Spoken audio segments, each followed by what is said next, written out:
The modern defense is Hikaru Nakamura's favorite opening. It goes like this: g6, and then you play bishop g7. Now, it's very easy to play because it doesn't really matter what white plays.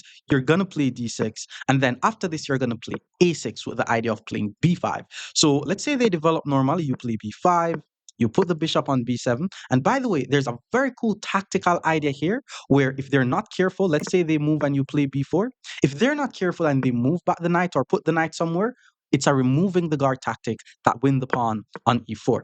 Now, let's say they play something like a3 and we're not able to play b4. We just continue with knight d7 and then we play c5. Now, this is exactly how we play the modern defense. If they play d5, knight f6, we castle the king. In addition to that, I have the full video of exactly how to play the modern defense on the membership section on YouTube. So if you want to learn how to play the modern, watch this full video, apply what I teach, and watch your ratings go through the roof. Kicking things off in the 500 region. Today I'm going to be showing you guys the modern defense. This is Hikaru Nakamura's favorite opening, where we put the bishop on g7. After they play their move, we play pawn to d6 with the idea of playing a6 followed by b5. So he develops his bishop. Now we play a6. The plan is to play b5. Knight f3, we play b5, and from here I want to play bishop to b7. Now, he definitely played e5 a bit too early. I guess he wants to prevent my knight from going to the f6 square, which, you could say that is a plan. But let's just continue with what we know first. Like, we're going to put our knight on d7, and then we're going to solve any issues in the center of the board. He develops his bishop. Now we go knight d7. Then he got his king out the center of the board. Now, because I'm not able to play knight f6, like sometimes knight h6 to f5 is good, but other times you're able to play e6. If I play e6 now, he's going to take a free pawn. So let's just take on e5 first. And then after he recaptures with the pawn, then I play e6. If he decides to take with any other piece, then my knight gets access to the f6 square and everything is fine. So he did take with the pawn. So now we're going to play e6. The plan is to play knight e7. And yes, guys, sometimes it could be very similar to the hippopotamus defense, which I've been getting a lot of suggestions on that. So maybe you guys could see a video on that soon. Who knows? Okay, bishop g5 hits the queen. I mean, I have two attackers here. He only has one defender now. Let's continue with the plan of developing the knight. Yes, I'm self-pinning the knight, but I'm not seeing any way in which he could apply more attacks to my e7 knight. B3 did absolutely nothing. He should have tried to at least get some access to my f6 square. Now I have two attackers. He only has one defender. We're just going to take on e5. And just like that, 12 moves into the modern. We're already ahead by a pawn.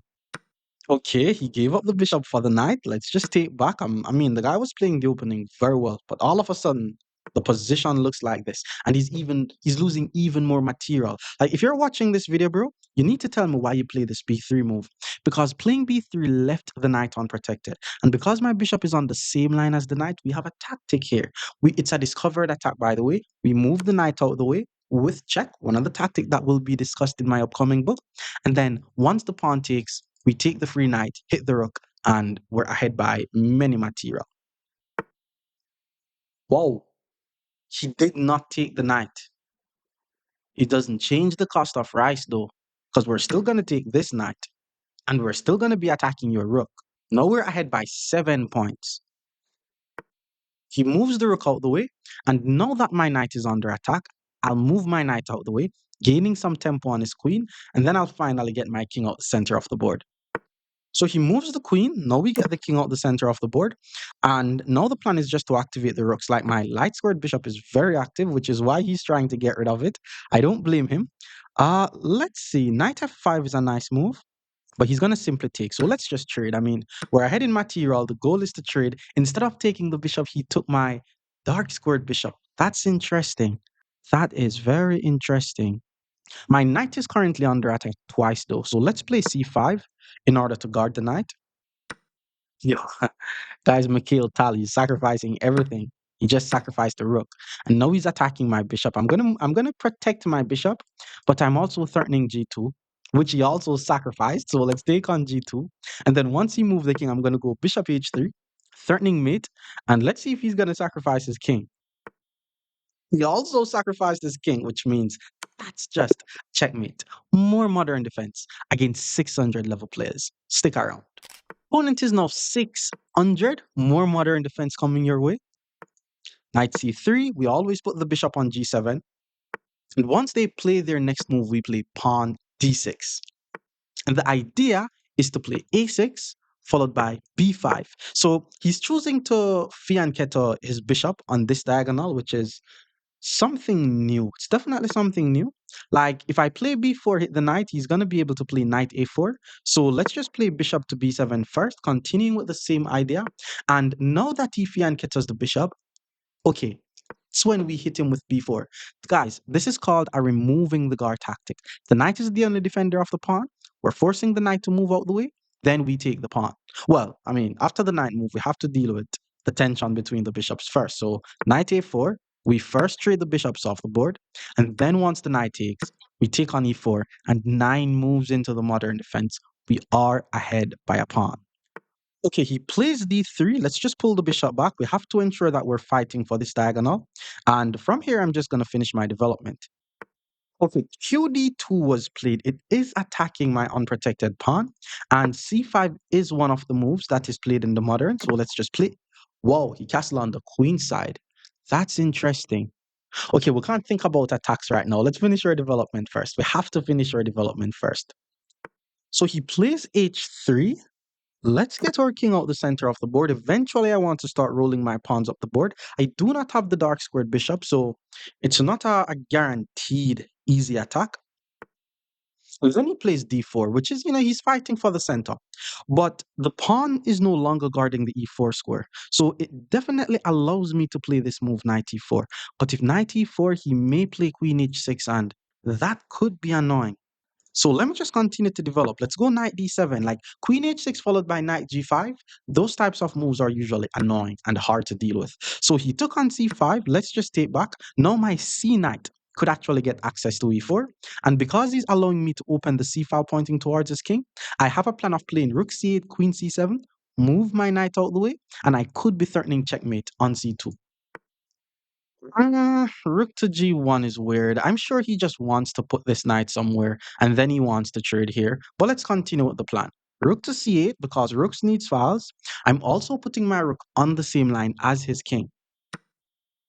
Okay, he took the free pawn on b4, but I don't mind because my plan is to attack him. Let's continue with the plan. Now I have a queen and a rook on the same line as his king. Now he has to be careful because some tactics may come. Okay, he's a bit careful. He's guarding the c2 square. But what I'm going to do is first I'm going to trade the bishops off the board since that's his idea. And because the knight is the main defender of the c2 square, we're going to go with a tactic called removing the guard, which is pawn to e5, forcing the knight away. In fact, he is losing the knight. It's actually not wise for him to move the knight because if he moves the knight, he could be losing the queen or the game. But he was not careful. Find the brilliant move for black here. I have a queen and a rook on the same line as his king. If my knight was not there, queen takes c2 would have been a checkmate. So what am I going to do? I'm going to hit him with the move knight to d3 check. It really doesn't matter what he plays. If he takes with the knight, that's mate. If he takes with the rook, that's mate. He can't take with the pawn due to the pin. And even if he moves his king to b1, we take, the king has to move, and that's going to be a mate. If you haven't liked the video as yet, guys, remember to like the video. Playing some nice modern defense today. Okay, he moves the queen out the way. That's a queen, by the way, but can I checkmate this guy? Before I take the queen, let's take here. This has to lead to mate. Check. The king can't go here. The king has to go here. Where's my mate? Before we take that queen, let's play knight d5. Let's fork his king and his queen again. And then the king has to go here on the same line as my queen, which means now we take the queen with check. Hopefully I didn't miss any checkmate, by the way, but the king literally can't move. So once he plays his next move, that's going to be a checkmate. He blocks with the knight, and it's just a checkmate. More modern defense against 700 players. Stick around. Opponent is now 700. More modern defense coming your way. D4, the bishop goes to g7. And then he plays a very quick e5. I guess he doesn't want my knight going to the f6 square, but hey, let's go d6. Knight f3, now we go a6. Plan is to play b5. We're still playing our regular modern setup. Bishop c4. We chase that bishop away. I'm assuming he's going to pull the bishop back to b3. And then we play bishop to b7.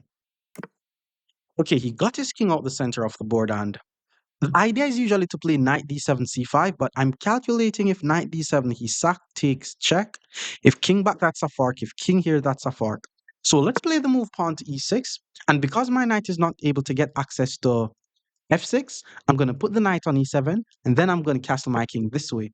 And eventually we're going to continue with the regular knight d7 and c5. Yo, this is so similar to the hippopotamus defense. It's crazy. Immediate pawn c4 is interesting. I mean, if he takes, I could simply take back. So let's just get the king out the center of the board.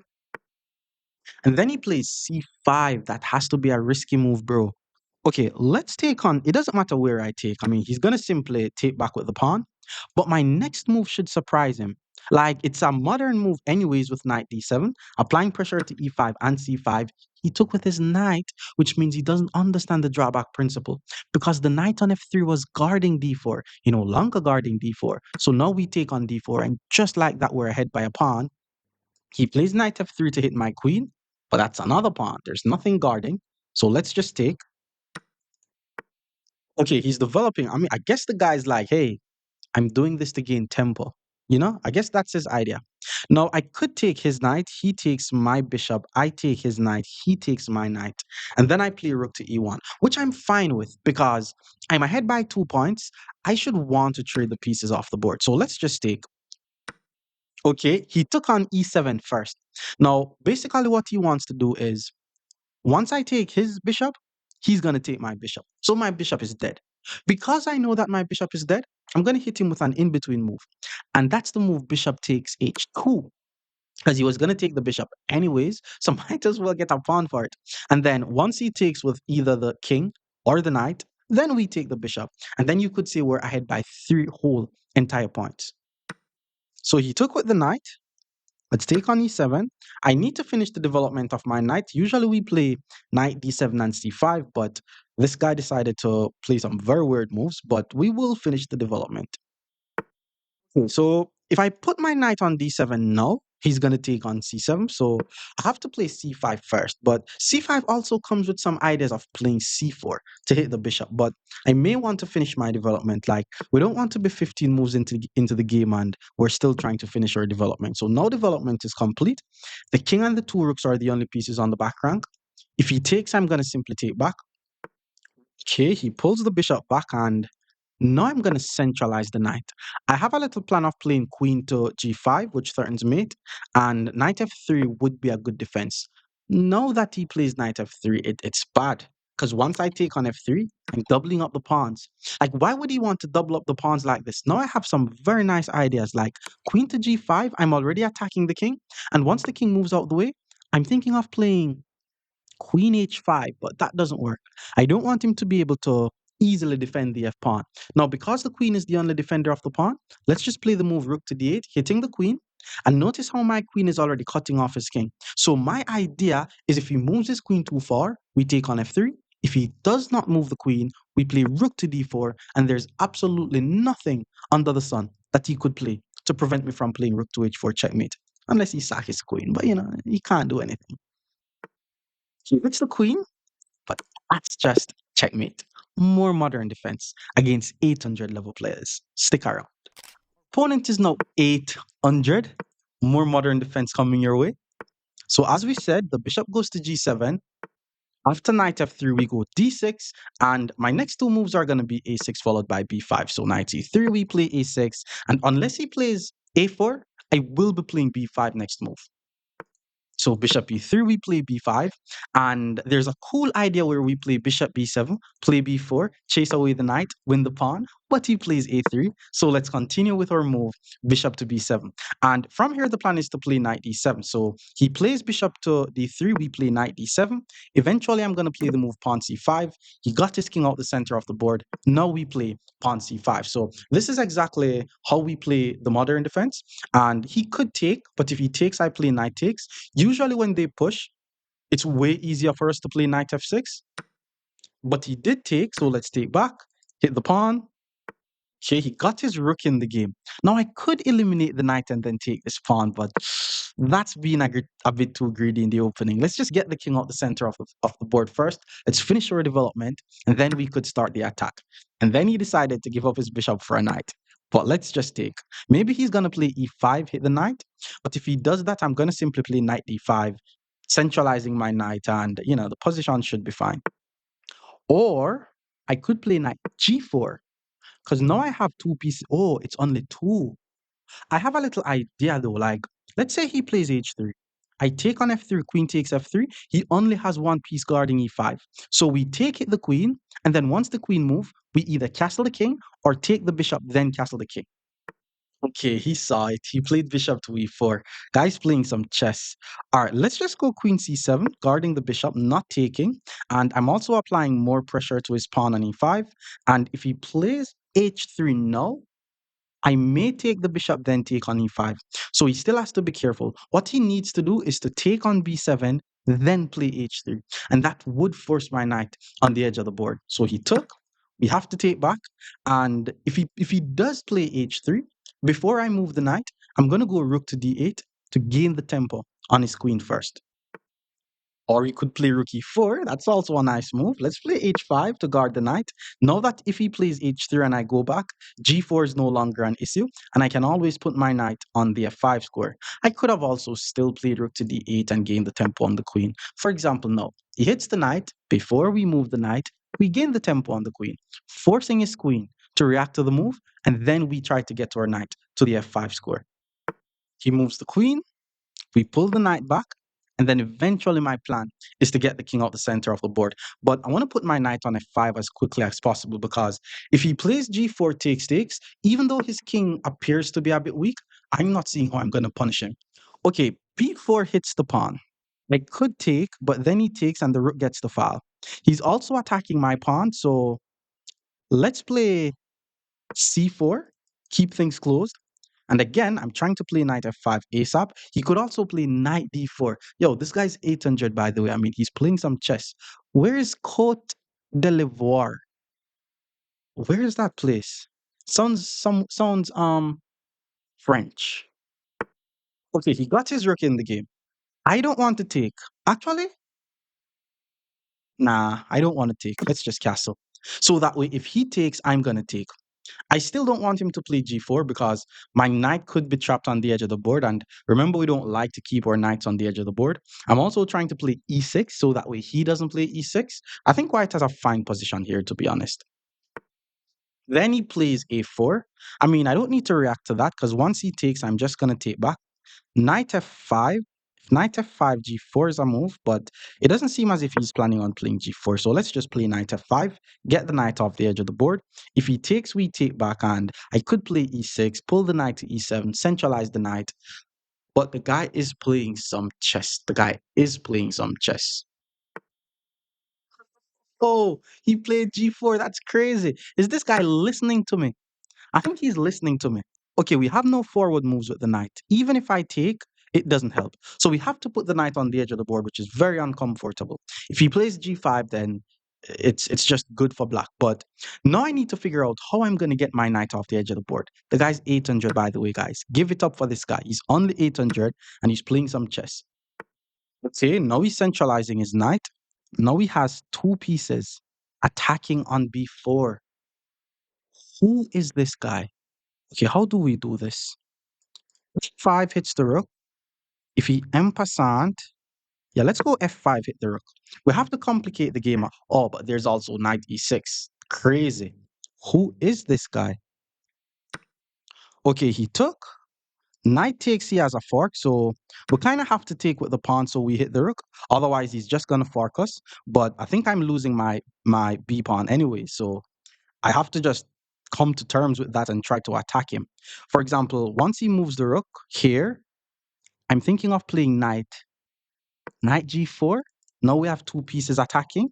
Okay, the fork is there, but at least I'm able to take his rook first and then save my rook. What is this? It's a removing the guard tactic. If I take, he's just gonna take. Crazy. All right, maybe we need to take on d8 first. I'm not seeing how that benefits me. Or does it benefits me? Let's take here first with check. If he pulls the knight back, that's good for me. If he pulls the queen back, doesn't really do much. Well, if he pulls the queen back, I may be able to take, but he pulls the knight back. So do we take on e5? Nah. I think we have to take. I think we have to take with the rook. So I think he's going to be ahead by a pawn. He is ahead by a pawn, 800 by the way. Crazy guy. Queen d7 hits the knight. That's a pawn though. I would definitely have to take this pawn. Take the pawn, there's knight e3. Yeah, let's just grab the pawn. Knight e3 to f5 is also an idea, which is why I was thinking about qd7, but he's going to play knight e3 anyways, right? So let's just take the pawn. So the position is equal again. All right, we have to be careful. We don't know who this guy is. Knight e3 is an idea. There's pieces pointing towards my king, everything. Okay, he puts the knight on c3. I don't think that's the score for the knight. That's crazy. Wait, can't I check king up? Check, king up, check, king move, take the queen? What the fruit? Check, king has to go here. Check, king has to go here. Check, king move, take the queen. This is like one of the best 800s I've ever played. Like, we need to investigate who this guy is. Or do I have mates? Check. Nah, we don't have any mates, right? Yeah, let's just check. King now has to go here. And then we check on g1. King has to move. We take the queen. We win the game. All he needed to do, though, was put the knight on e3 instead of c3, and he would have had such a nice position. Give it up for this 800 guy. And I'm actually not going to take the queen because that's just a checkmate. More modern defense against 900 level players. Stick around. Opponent is now 900. More modern defense coming your way. So d4, we go bishop g7. Just like the moves are very simple. We play d6 and then we play a6 followed by b5. So we're delaying the development of our knight on f6. We play a6, we play b5. And if there's anything that is not covered in this video, do not worry. I have a video explaining the full theory on my membership. So if you're not a part of the 154 persons on my membership as yet, feel free to join the memberships. So knight c3, we play b5. The plan is to play bishop to b7. A3 is to prevent b4, but I'm still going to put the bishop on b7. All right, so his king is out the center of the board. We know the drill, knight d7. And rook to e1 means he wants to play e5. Now, usually I play c5, but sometimes it's good to play knight f6 before c5. Sometimes it's good to play c5 before. For example, I'm applying pressure on d4 twice. Pawn to c4 could be a threat to attack his bishop. And if he takes, I play knight takes, hit the bishop, and his pawn on e4 is going to be under attack. So he plays d5, which, you're going to see moves like d5 a lot, but shouldn't be afraid of d5 because we could still get the chance to play c4 and hit the bishop. But let's just be patient a bit. Let's finish our development first. Like, I'm not trying to get ahead of myself. I'm also trying to get my king out the center of the board. And the good thing about the modern, like, you could choose to attack on the queen side or in the center. And in some rare, very crazy cases, you can even attack on the king side. Okay, so the bishop is developed to e3. And another thing you guys could keep in mind is when a bishop is on e3, you could be annoying and play knight g4 because now he's forced to move the same piece more than once in the opening. And if he decides not to move the same piece more than once in the opening, I'm just going to take the bishop and I'm going to have the bishop here, which is a slight win for us. So usually, moves like bishop f4 or bishop g5 is playable. Yeah, he plays bishop f4. I mean, at least he knows not to give up a bishop for a knight. He's going to eventually play h3, but let me get my king out the center of the board. And whenever you're going to put your knight on g4, your plan should not be to put the knight on g4, then back to f6, because that's just wasting time. So instead, I'm going to put the knight on the e5 square, applying pressure to this knight, applying pressure to this bishop. And if he chooses to take with the knight, I take with my knight, hitting the bishop. And more than likely, he's not going to be giving up his bishop for a knight. Instead, he played the move queen to d2, which appears to be a drawback mistake because the queen on d1 was guarding the knight on d3. Moving the queen from d1 to d2, the knight is no longer guarding. So, well, it's not like he's blundering the knight, but he is making his king side weaker than it needs to be. And then I'm still going to put the other knight on e5, hitting the bishop. Now I'm threatening a fork on f3. Okay, so he plays queen e3. Queen is defending the pawn on f3. The thing is, though, his pawn on h3 is also weak. So my plan from here is to apply as much pressure to his h3 pawn as well. It's very tricky though. Like, I want to play e6 first. so that way my queen could join the attack. Yeah, let's just play e6 first, which is also a nice move in the modern, because once I take, like whenever they play d5, eventually you could play e6, because if they take and you take back, your rook gets the file, and you could take and your rook could get the e file. Okay, so what he did instead was to pull his bishop back to e2, which is applying some defense to his pawn on f3. But now my idea comes in. Now my queen gets access to h4, which is attacking his unprotected pawn on h3. Remember, guys, your ability to spot weaknesses like unprotected pieces, exposed king. This is how you're going to be able to find good moves. So I'm expecting something like king to g2. I'm thinking about just taking on d5, maybe even pulling my bishop back to c8 and apply some more pressure here. It's crazy. Okay, he guards it with king h2. I'm expecting, okay, I am really expecting him to play bishop to g3. So let's take on d5 first, so that way I could try bishop to c8. And this is just me maneuvering my bishop. Like, he could choose to take with either the knight or the pawn. Maybe if he takes with the pawn, I could play rook to e8 or even this rook, with the idea of playing. Oh, wow. Oh, wow. Do not tell me that I just got my queen trapped. Just don't tell me. Nah, it's not trapped. I didn't see that move though. That's a nice move. My queen is able to get to the h5 square, but you know the drill. Offense is the best defense. So instead of thinking about, yo, where do I put my queen? I'm just gonna counterattack his queen because he didn't take my pawn. And if he takes my queen, I take his queen, and okay, it's like an equal position. But if he chooses to move the queen out the way, then his pawn on f2 is gonna be left unprotected. So let's see. It's a very interesting scenario all of a sudden. Okay, he took my queen. So I'm going to take his queen, and I'm expecting him to take my pawn. All right, so what's really happening here? My rooks aren't really doing anything, so I'm thinking about getting my rooks in the game. I'm also thinking about playing f5, which is a very strong move. But if I play f5, he's more than likely going to play f4, because I'm sure he wants to chase my knight away. And if I takes, he's going to take my knight. I don't think my knight is going to stay on this square for too long. But we have to be aggressive. Let's play f5. If he plays f4, I'll just pull the knight back, and then anytime he takes, I should be able to play rook takes. Now, the purpose of me playing f5, it's a pawn break, and remember, pawn breaks helps to get your pieces active. So, for example, if he decides to take, my bishop is more active, my knight attacks f3, my rook is on the file. If he doesn't take, I could take, and then my rook is active. Instead, he plays bishop to e7. Yo, I don't know who this guy is, but he's playing some chess, because that is forking my rook and my pawn, and I may have to get very creative here. Right, I have a slight idea with rook to f7. Like, it loses the pawn, but once I take on e4, I have some ideas of playing knight to f3. And if he decides to take with, well, he took with the knight. That was also one of my ideas. If he had taken with the knight, I have two pieces attacking f3, and he only has one. So I will take on f3 with check. It is forking the king and the rook, but his bishop is there to take. Once the bishop takes, I'm going to play rook takes. His knight is going to be under attack, which, oh, but then the knight is going to be able to take here, though. It's still a very tricky scenario. And maybe I check king back, check king over. Let's see. So he did take. Let's take on f3. The knight is under attack, so I'm expecting knight c5. The position is currently equal. If he takes on c5, he's going to be ahead by a pawn. But I really like my chances because his king is a bit exposed. My bishop is attacking b2. There's ideas of playing rook to f2, but I still have to be careful because once he takes on f5, which he did, my bishop is now unprotected. So the question is, do we check first or do we move the bishop first? Like, I could check. King has to go here, I check. King goes here, and then I'm not going to be able to get my rook. If I was able to get my rook to f8, then that would have been a very nice checkmate. So check, king move, check, king move.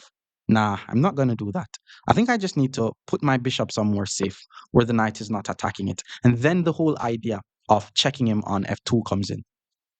The good thing is, well, I was about to say I'm also attacking b2, but he plays c3, which doesn't really help too much, actually, because I could still check king back check. I mean, let's just check, and once the king move, we take this pawn. It's just a nice fork. And the moment I take this pawn, his pawn on c3 is also hanging. My rook on a8 is still not doing anything, so I still need to ensure that I get that piece in the game. Okay, now we take the pawn. The position is equal again.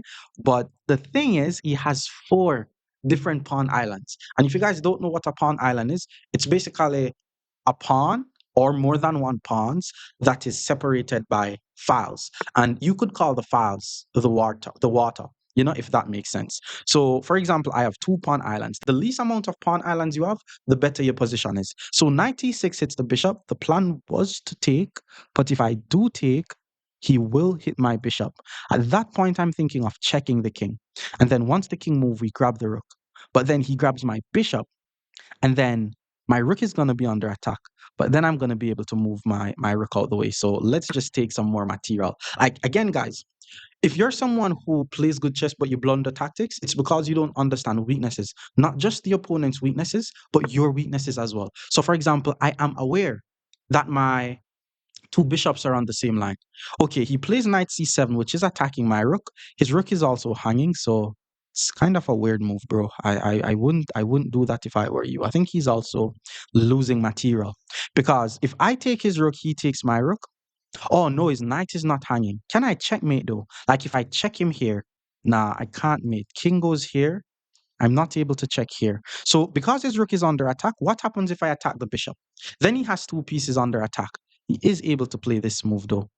But I'm always able to check and then take this rook. Like there's just so much happening. Let me just save my rook because even if he attempts to save this rook, I'm going to check him here and then I'm going to grab this rook. Okay, so he moves the rook to c1. He didn't move his bishop, but we already had a plan here, which was to grab this rook. So if I check, no, no, no, I'm just gonna check. And then once the king move, can I just grab the bishop? He takes my bishop, and then I play rook to d2. With the whole idea of trying to set up checkmate on the background. That's an idea. If he moves the king, I can also just take his rook. Like if I take his rook, he's gonna take my bishop, and I'm also winning. But I think it's best to go for the checkmate here. Yeah, so he moves the king out the way. I take, he takes, rook d2. No, that does not work because my bishop is hanging. And then check king over, I get nothing. So let's just grab the free material. Let's just grab the free material. What I need to be aware of is the moment he takes my bishop, my rook is going to be an unprotected piece. So I now need to ensure that I save my rook. I'm thinking about playing something like rook to d2. So he did take. Now we play rook to d2. And I'm also attacking his bishop twice. Okay, he saw that, moves the bishop out the way, but I'm now going to play the move rook d7, hitting the bishop again. So let's see where he's going to put the bishop. In a perfect world, I just want to move my rook out the way and then play rook to d1 checkmate. Well, I mean, he plays bishop b4. He's kind of forcing me to do it. So let's move the rook out the way. Maybe he thinks I'm attacking the pawn, but I'm trying to checkmate him on d1, even though the bishop is able to block. So it's still not going to be as easy. Okay, he grabbed another pawn, but yeah, now it's just lost, bro. Because once I check, he has to block with the bishop, and I will be able to win the bishop because the king is the only defender of the bishop. So if I check him here, that's just going to be a skewer. He's going to be forced to move the king, and then I'm just going to take the bishop, and I will now be ahead by about 5 points. So let's take with check. Now he's pre-moving, but he resigns. More modern defense against 1,000 level players. Stick around. Opponent is now 1,000. We're playing some more modern defense. So d4, the bishop goes to g7, knight f3, the pawn goes to d6. And remember, if you put the knight on f6 too early, then that's the pure defense. And what we're playing here is the modern defense. So once they play their next move, the plan is to play a6 followed by b5, and then we're going to play the move bishop to b7.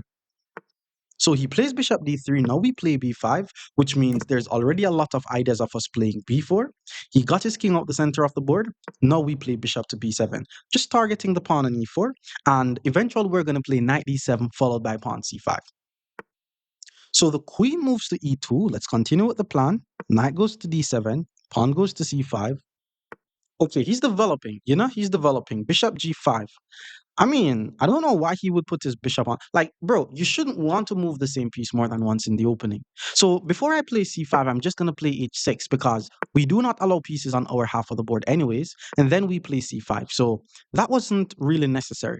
If he takes, we play knight takes. I already have two pieces attacking d4, so he has to be careful. He plays d5 and he fell for one of the main traps in the modern defense. He overlooked the chance of me playing c4, which traps his bishop. Now, there will be some lines that I do not get to cover in this video, but don't worry. In the membership only video, I will explain the full theory of the modern defense. So if you're not yet on the membership, feel free to join. It will support the channel. Queen to c4 was played, and now I'm just going to play rook to c8. I'm getting my rook in the game. I'm gaining tempo on the queen, and if he moves his queen away, I could go queen c7. Well, he puts his queen on d3, so let's play knight c5 first. I mean, it's a free tempo, and after the queen move, then I'm going to consider finishing my development. So another difference between the Pyrrhic and the modern is in the Pyrrhic, your knight is like the second or the third piece that is developed. In the modern, it's kind of like the last piece that gets developed. Let's go knight f6 and get the king off the center of the board. Okay, he got his rook in the game. I'm suspecting e5. Let's get our king out the center of the board. And now that he plays e5, we have another nice move. It doesn't win a piece or anything, but instead of taking, I hit him with knight g4. Because now I hit the queen, I hit the pawn on e5. I have one, two, three attackers. Yes, he has three defenders, but my pawn is also a defender. So anywhere he puts his queen and I takes, he's not going to be able to win more material. For example, here, he moves the queen, we grab. And if the knight takes, I take and I hit the queen. So now we're just ahead by 2 points and we're ahead by a piece. Not assuming he's going to sack the rook. He pulls the queen back, which is targeting my pawn on h3. And if I pull the bishop back, I am going to lose my pawn on e7. Hmm. Okay, we're gonna play g5, hit the bishop. If he sack, I takes bishop block, and his queen by itself is not gonna checkmate us. And if he pulls the bishop back, we just trade.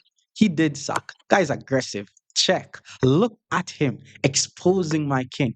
And then he plays rook e3, which is a rook lift. Okay, now we need to learn how to defend. How do we defend? First thing we need to do is to clarify the opponent's threat. So, what's the opponent's next move? What will he play next if it was his turn to play? Rook g3. Another thing in terms of defending is you want to remove all pieces on your half of the board. So, the move I'm going to play here is pawn to e5. Why pawn to e5? I'm trying to neutralize his queen. If he takes en passant, I grab the queen. If he moves the queen, I play f5, and my bishop on g7 is going to be very easy to defend. Not if he plays queen to f5 though, but luckily I'm able to play queen to d7 and attack the queen because the knight covers the square. And again, I'm ahead by 3 points. I want him to trade. He's not going to trade, but now I should be able to play f5. f5 rook over, and this is only going to be a check. Like anytime you have and this is a good thing with the modern, like if you play the modern, it's hard to attack your king if you castle. Like you need to castle your king. So rook to h3, he's threatening to play queen to h7 check. I don't think I need to put too much effort into preventing this. I'm thinking about rook f6 so that way after check I just move and then he's just not going to have any more checks. And again, because he's attacking me, my goal is to trade the pieces off the board. So I want to play queen to f7 next, and then if he checks, I move. If he trades, I'm happy. So he's doing the right thing. He's trying to get more pieces in the attack, but I'm also doing the right thing. I'm trying to get pieces out of the attack. So queen f7 hits the queen. Maybe he's going to check, but after king over, he has nothing. I'm also attacking his pawn on d5 twice, and I'm not sure if I want to get my queen too far. I may play something like queen g6, just to ensure that we confirm the queen trade. Okay, he pulls the queen back. Again, he's down in material, so he will not trade. I have a nice idea though. Knight e4. Why knight e4? Because for one, I want to get rid of the knight which is guarding this pawn.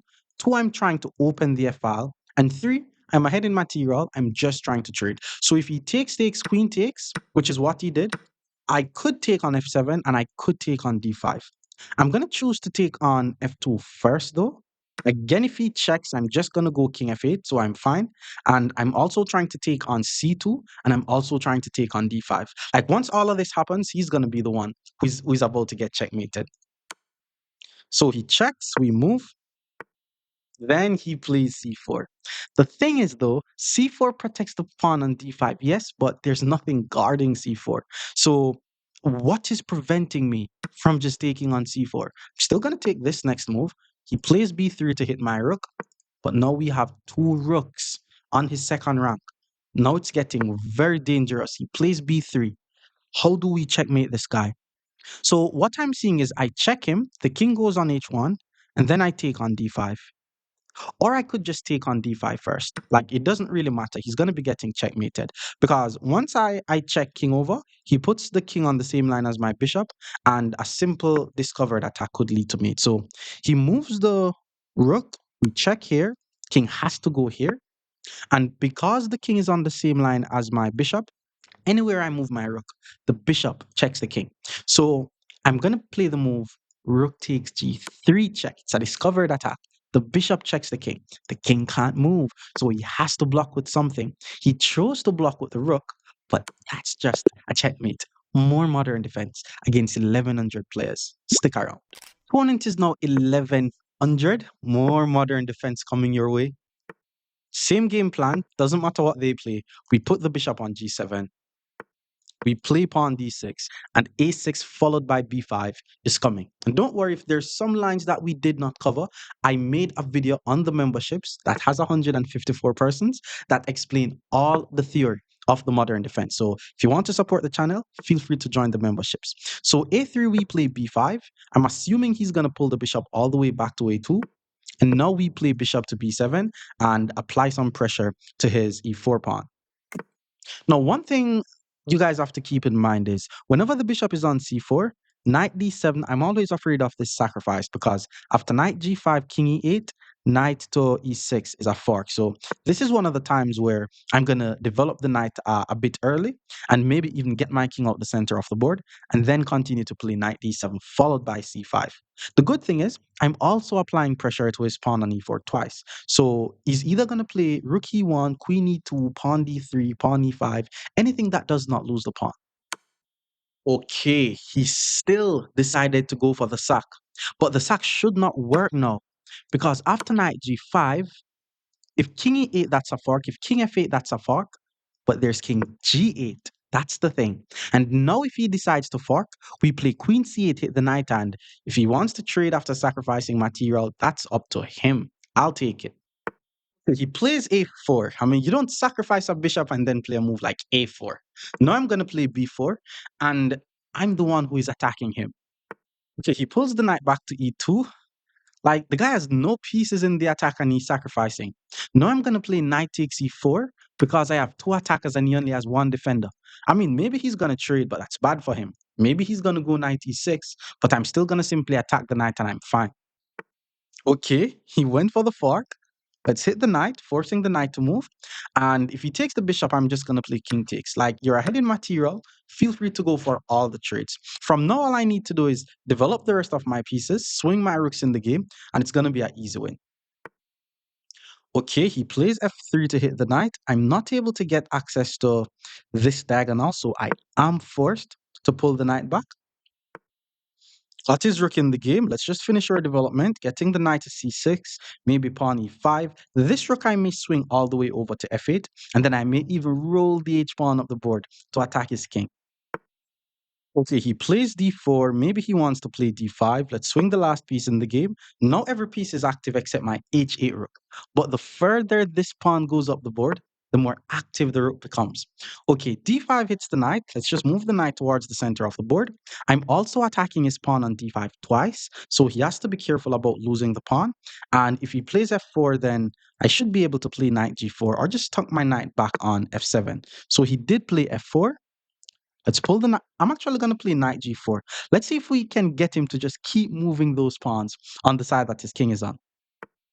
h3, let's pull the knight back. And maybe he's going to play g4 with the idea of playing g5. But we are definitely going to sacrifice the knight if he plays g4 because you shouldn't push pawns on the side that your king is on. Okay, he plays c4, finally trying to guard this pawn. I need my bishop to be as active as possible though. That's the thing. The bishop has to be active. If I takes, okay, we are going to take. And then after he plays knight takes, in order to have as much defense to the pawn, then I'm going to play c6. And then after he takes, we play queen takes, threaten some mate on g2. If he doesn't take, then we're going to take on d5. Okay, he moves the rook. Let's just grab the free pawn. Not sure why he did that. If knight takes, I take. Maybe his point is my bishop is not as active, which is true. But I also have a plan of moving the pawn to d4. I'm also trying to go knight f5 because, even queen d4 no is a bit annoying. So maybe if queen d4, e5 takes, then knight f5, that could be something. Now he plays g4. But the thing is, I'm not able to sack. I am not able to sack. So I'm thinking about playing e5, but that is just gifting him a pawn. How am I going to do this? Let's just pull the knight back to f7 so that way if he checks, I'm able to play e5. I'm also thinking of playing h5. Now, okay, he did check, so we're going to play e5. I was about to say he want to put the bishop on this diagonal, but I guess not. No, he is under attack. I wouldn't be surprised if he sacrifices rook. In fact, it doesn't work, but I'm slightly afraid of it. But it doesn't work. Like after takes, queen takes, rook f6, he has g5. But after king g8, there shouldn't be any more checks. Okay, he's sacrificing everything. We're gonna take, and I am not allowed to block this way. So we have to pull the king back. So let's just pull the king back. There's no more checks that he has. And I want to play d4, by the way. If I'm able to push, my bishop becomes active. I'm also trying to play queen f7, trying to go for some checkmates. He's threatening my rook. Let's just move the rook out the way and attack his queen. The only thing that I need to be aware of is my g7 square. But having a rook on h8 is not really a good sign. It's like the rook is not there. It's there, but it's not playing. Okay, he moves the queen to d4. And again, I would love to move my pawn out the way. So because I want to move my pawn out the way, I'm going to play the move. Do I play rook f6 or do I check the king? Let's just play this move to force the queen to move. And then once the queen move, I move the pawn. Because the moment I get my light squared bishop in the attack, everything should be fine. There's also some sacrificial ideas on g4, but it should not work with my rook just looking ugly on h8. Wow, I just blundered his queen. That's crazy. That's a queen, bro. Let's just take this queen. Okay, that was a joke. If I take the queen, I'm gonna be getting checkmated on f8, actually. Kinda scary. So I have to ensure that I prevent his rook from going to f8. So I'm gonna play the move queen to e7 to prevent rook f8, and he has to move his queen out the way. And then my plan is to check. If he still decides to check, then I'm going to sack my queen because his queen is going to be under attack. But this is a very similar game to the 2000 level game. Like you don't want to have a rook on h8 when you're playing the modern. Like the king should be castled. Okay, now he plays queen to f6, which means I think he wants to checkmate me here. So what if I check? King up, check. I'm going to take the queen, but let's check first and see if he's going to blunder. Plus, his time is also running out, so I'm burning the time of it. Eventually, my plan is to take the queen, pull the rook back to e8, and then he's not going to have anything. But for some reason, he's burning the time. Okay, he moves. Okay, let's check one more time, and then I'm going to take on f6. He moves again. Now we take on f6. The rook has to take, and and then we pull back to f8, preventing the checkmate, and he lost on time. More modern defense against 1200 level players. Stick around. Opponent is now 1200. More modern defense coming your way. So d4, we go bishop g7. Very simple stuff. We play d6, a6 to play b5, and then b5 to play bishop b7. So this is the first position that you want to have. And then eventually you're going to play knight b7 followed by c5. And then only after that, that's usually when we develop the knight on f6. There's a slight difference in the modern though. Like whenever they have a bishop on c4, sometimes you have to develop your knight a bit early because there's some sacrificial ideas that you have to be aware of, but not in any positions like this. So we're continuing with the regular modern. By the way, guys, like the video if you haven't. Really appreciate all the likes. It helps the video. So pawn to d5. Now we play knight f6. And whenever you see a pawn on d5, after you castle, we're going to play moves like e6 and then take on d5. And if they take on e6, then we're going to be able to take and the rook gets the file. Okay, pawn c4 is indeed a nice move. That's a nice move. Because now if I take, I'm kind of helping him. So because I don't want to help him, I'm going to play b4, just to keep the position a bit closed. And then eventually I'm going to just get my king out the center. Okay, he plays b3, but now I have a nice little move. The moment he plays b3, it's opening the diagonal towards his rook. So we're able to play this nice discovered attack, which doesn't really win us any material, but we get the bishop here. So he has to move his rook out the way. We take the bishop and our bishop is going to literally be splicing the board in half. Okay, I mean, I guess he prefers to lose the rook. Maybe his point is, what's his point though? Like, I'm just gonna castle. I mean, yes, I have some dark square weaknesses, but you're willing to do that to just to. Okay, I don't see what he sees. He has a lot of pieces on e5. Wanted to play knight to e5, but I can't. So let's just settle with knight f6. Bishop h6, I'm just gonna move my rook and not move the knight on f6. All right, I was expecting him to attack my rook. Let's just move the rook out the way. And guys, don't move this knight. Like, whichever you do, it doesn't matter what you do not move this knight. Because the moment we move this knight, we're going to be getting checkmated. We are ahead in material though. So once we're ahead in material, we're going to trade everything. So instead of even taking with the pawn, I'm going to take with the knight. So that way I can guarantee that we're going to trade some pieces off the board. And then once the knight takes, we takes, and then once he takes with the queen, what do? We're ahead in material. We want to trade the pieces off the board. So I'm going to use my queen and attack his queen, knowing that he's not going to trade, but it's going to help me to gain tempo on his queen. So he took same plan, qd6. He's not going to trade because trading makes it easy for us. And once he moves away the queen, I have ideas of playing e6, but I'm assuming he's going to keep his queen on the file so that way I'm not able to move my knight.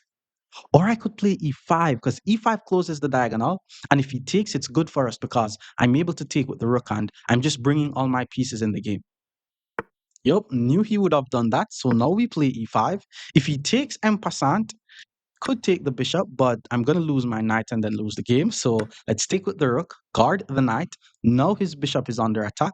And eventually I'm going to swing my next piece in the game. Okay, he pulls his bishop all the way back because I was attacking the bishop. And my rook is the only piece that is not doing anything. So let's just get the rook in the game, doubling up. And eventually I'm going to play queen to d4 because I am going for all the trades. I also like the idea of just playing queen c6 and, just threatening some checkmates on g2. Okay, he pulls the bishop back, which means my knight is finally free to move. I'm going to try to set up a little tactic here with rook to d8. Nah, maybe it's not going to work. Like if I'm able to take and then take the knight, that would be nice. He's applying pressure here, though. Let's play queen to c6, actually. That is such a nice move. Because if he plays f3, we take the bishop, but he's able to play knight to f3 instead of f3. So knight f3 would be a very nice defense. Okay, he plays the only move. The good thing is, we're now the one who is attacking him, and my knight is now free to move.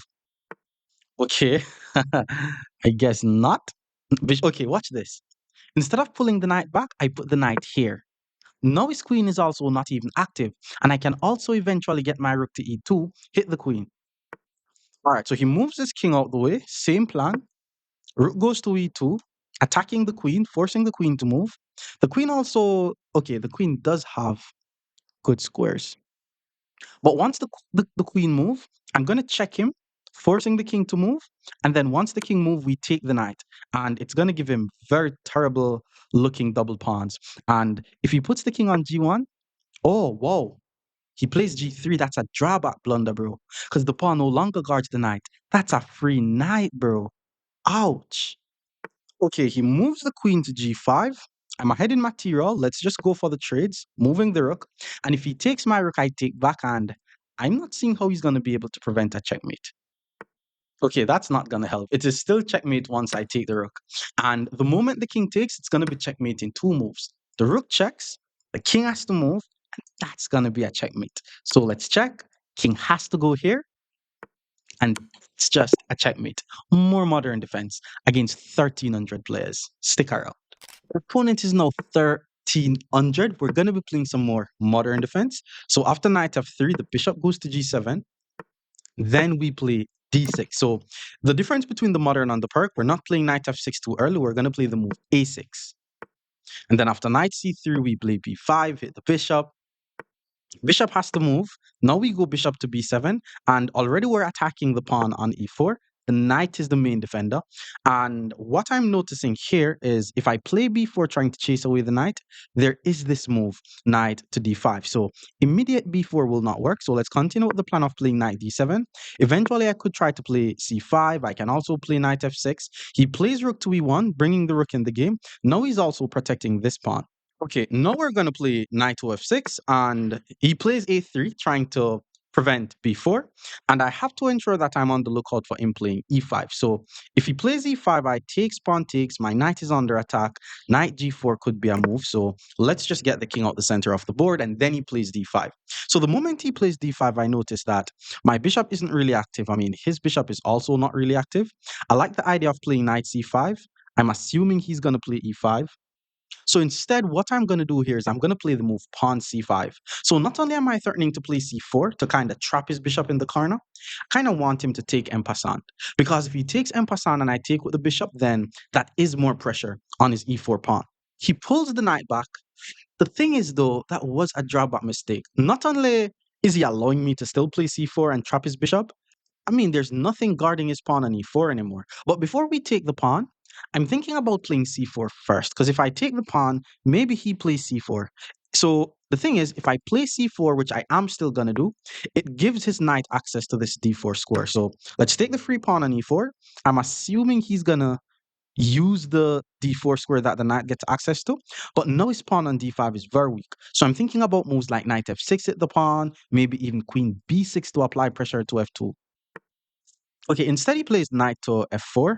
So from f4, that's one additional defender to the pawn on d5. My knight is also under attack. I'm thinking of playing knight f6 to simply guard the knight. I mean, once I guard the knight, I should be fine. But I also like the idea of just pulling the knight back to f6 because two attackers, two defenders. And then my plan is knight b6, which is even more attackers. So let's just pull the knight back to f6 since this is it's like an easier plan. I'm just trying to play knight b6 and then take the pawn.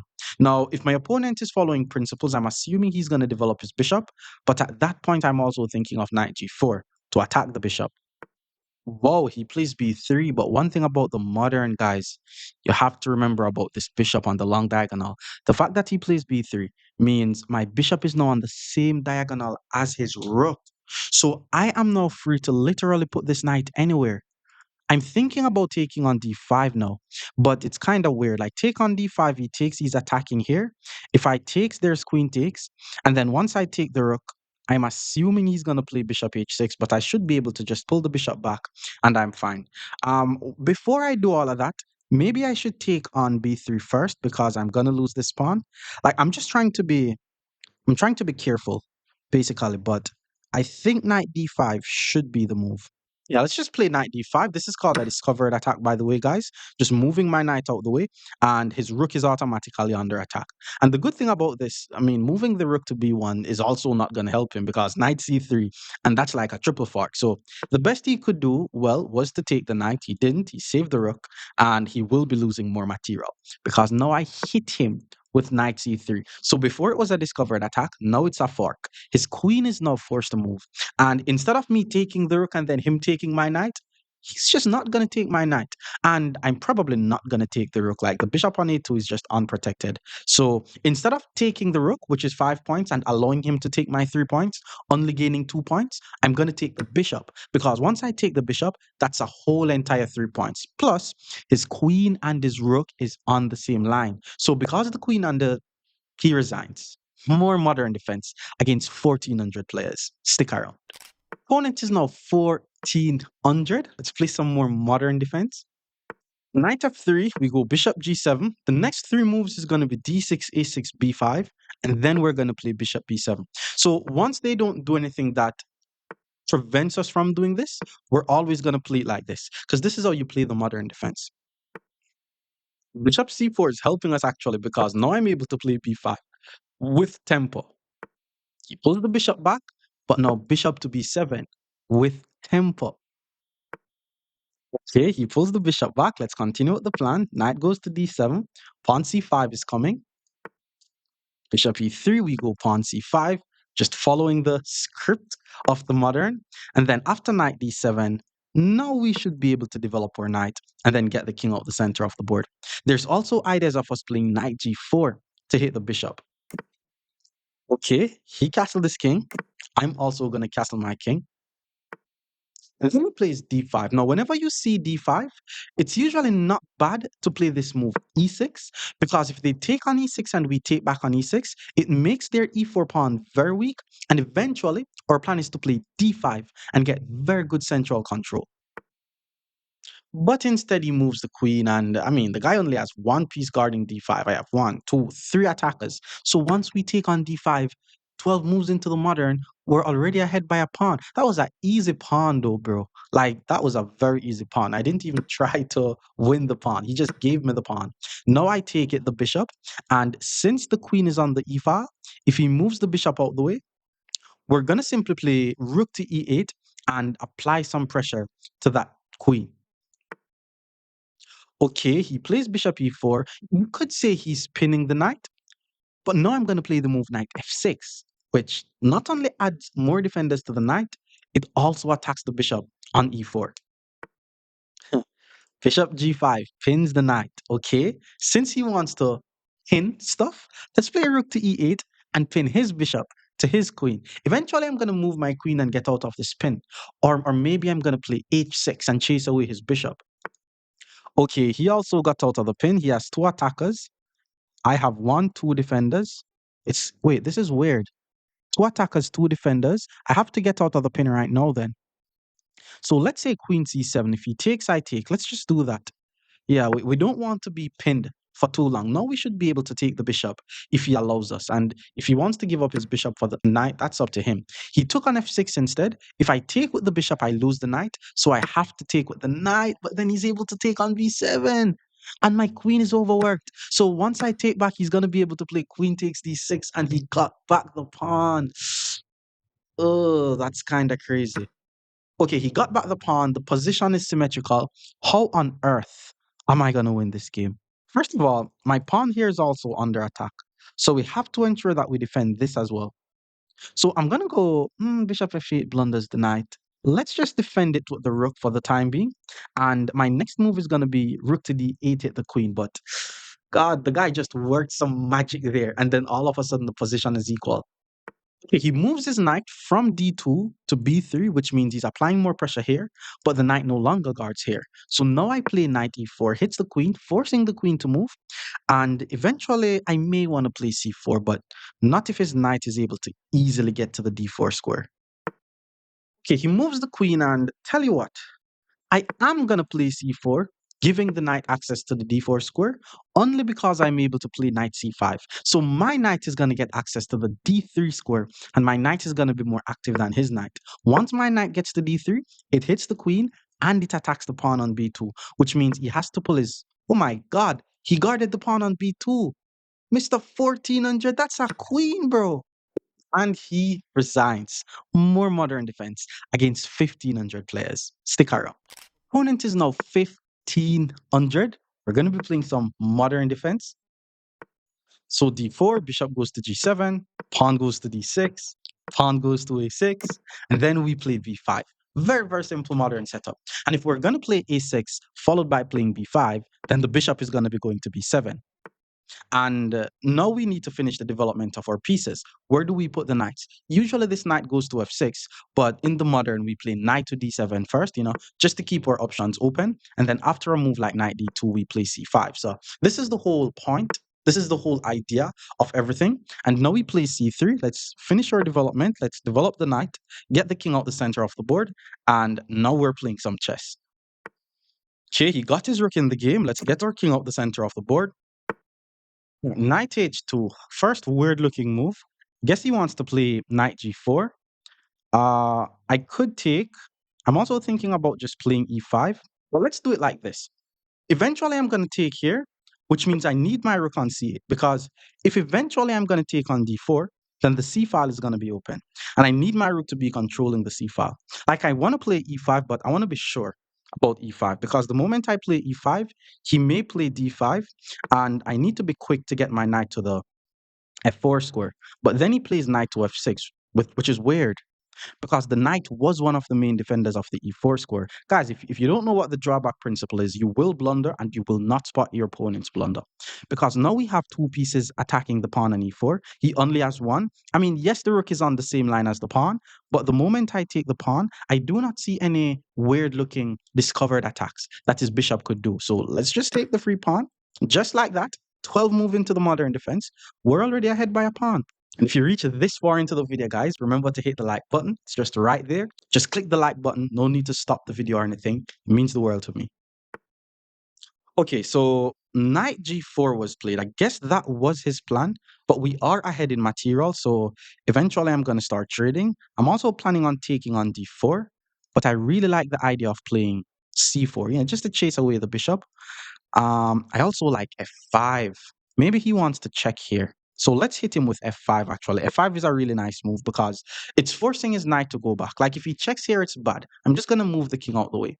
And eventually I play f4 and he could lose his knight. And if he has to put the knight on g4 just to pull it back to h2, then that's also bad. It means he's just wasting time. Yeah, he pulls the knight back. Thought he would have done something like that. Knight f6 I like. So let's play knight to f6, applying some defense to my knight. If he takes, I'm just going to take back. I'm always prepared for this check, by the way. Like anytime he checks, I'm just going to play c4 and block the check. Like I'm ahead by a pawn, I'm winning positionally. Like I just need to keep grinding out this position until I win. Okay, knight g5. It makes some sense because he is threatening to play knight e6 fork, and if I takes, bishop takes.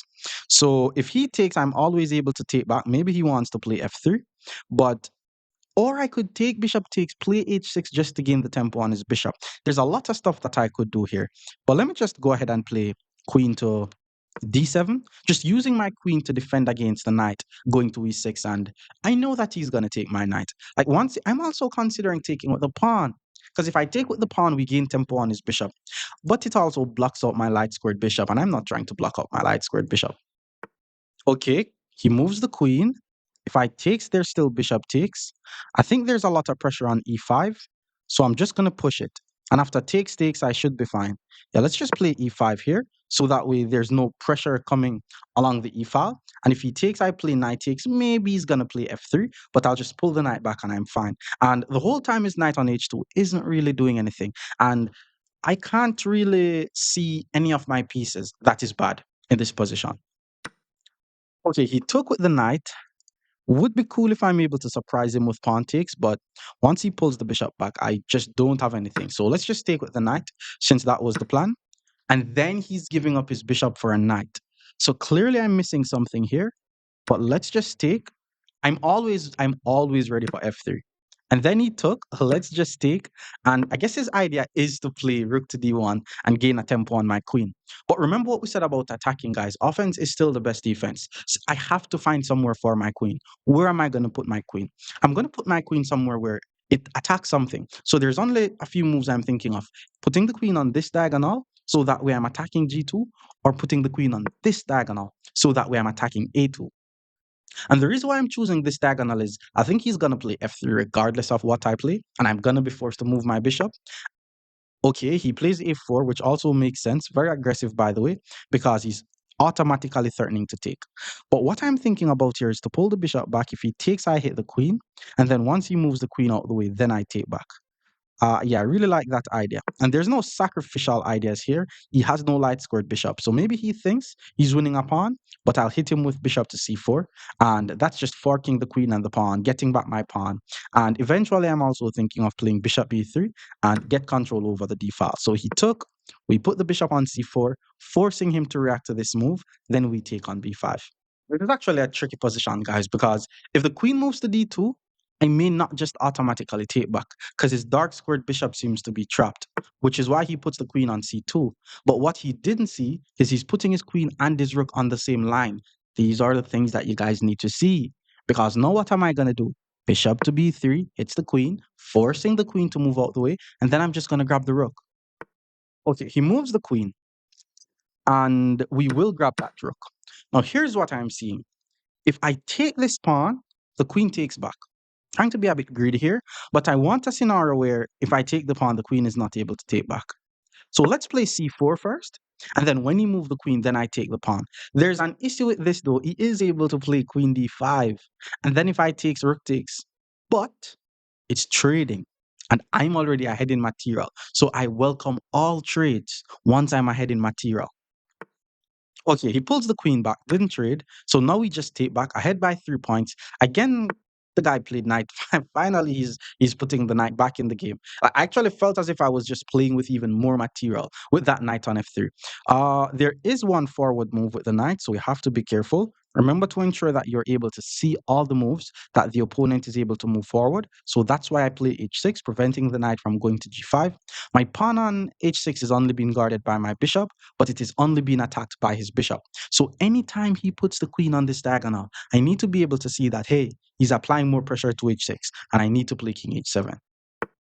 All right, so he moves his rook, putting his rook on my half of the board, and I'm going to start rolling these pawns up the board. Like, I want to play e4, hit the knight, but I know he's going to play knight d4. My plan, though, is to play f4, hit the bishop. And then once the bishop moves, then we continue with the storm up the board. And this could also lead to some checkmating type of attack. I could also just be principled and play rook to d8 and be like, okay, I'm ahead in material. Let's trade the pieces off the board. And yeah, let's just play e4. I like the idea of e4 more. And if the knight goes to d4, I play f4. First, we chase away the bishop. And then after chasing away the bishop, I could even consider giving up my bishop for the knight and then pushing one of the pawns because I am ahead in material. I want to trade. So he moves the knight. Now we play f4, rolling the pawns up the board. Bishop has to go somewhere. And if he puts the bishop here, I may play e3 just to open the file. And then if I play queen to f1, king h2, I'm forcing him to put his king and his rook on the same line. So once the king goes to h2, bishop e5 just wins the game. Very nice fork. Okay, he pulls the bishop all the way back to c1. That makes the situation a bit harder for me. And if I push, it means I'm going to lose my pawn on g6. No need to rush too much, but I think I'm going to give up my bishop for the knight because at the end, his bishop on c1 isn't really doing much. I want to play e3, but I don't want to lose this pawn. Now that his rook is not attacking g6, oh, but now if I push and then bishop takes and then check, I do not have the bishop anymore. And he's attacking my pawn twice. What is happening? I think I still have to push. But what I may do is after the pawn takes, I don't have to take back since this check doesn't give me anything. What I'm going to do instead is play f3. And then once I play f3, I'm still trying to open the position, but his bishop on c1 becomes way less active. So he took, okay, if I play f3, there is rook f4, but I'm able to play queen to b7. Oh, there's no, oh my God, I'm not playing any chess today. Because if queen b7, I'm losing this pawn. So I have to ensure that I keep my queen guarding the g6 pawn. I think I just gave the guy two pawns for absolutely no reason. It's still weird though, because putting the queen on e6 targets this pawn. So after the trade, I could consider taking here, even though he's going to take here. So I'm happy that he's trading. So what I'm going to do is I'm going to put my rook on d3. So rook to d8, rook to d3, preventing his queen from being active. Then I take on h3. He also doesn't have enough time on the clock. He plays e4 though, which means there's no more queen g6. And since there's no more queen g6, now I'm going to take on h3.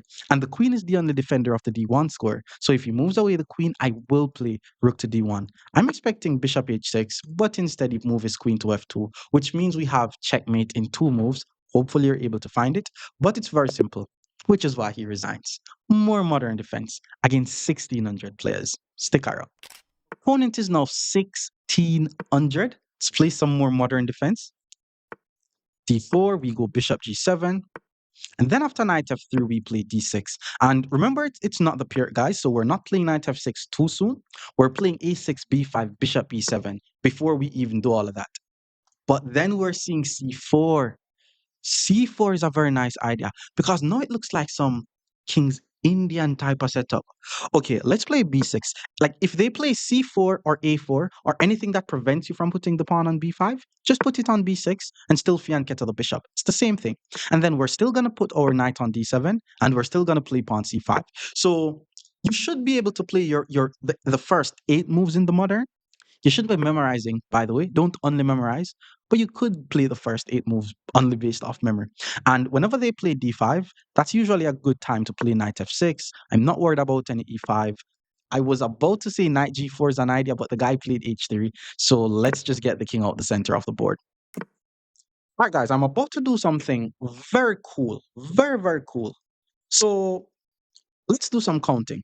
The guy has 1, 2, 3, 4 pieces covering the b5 square.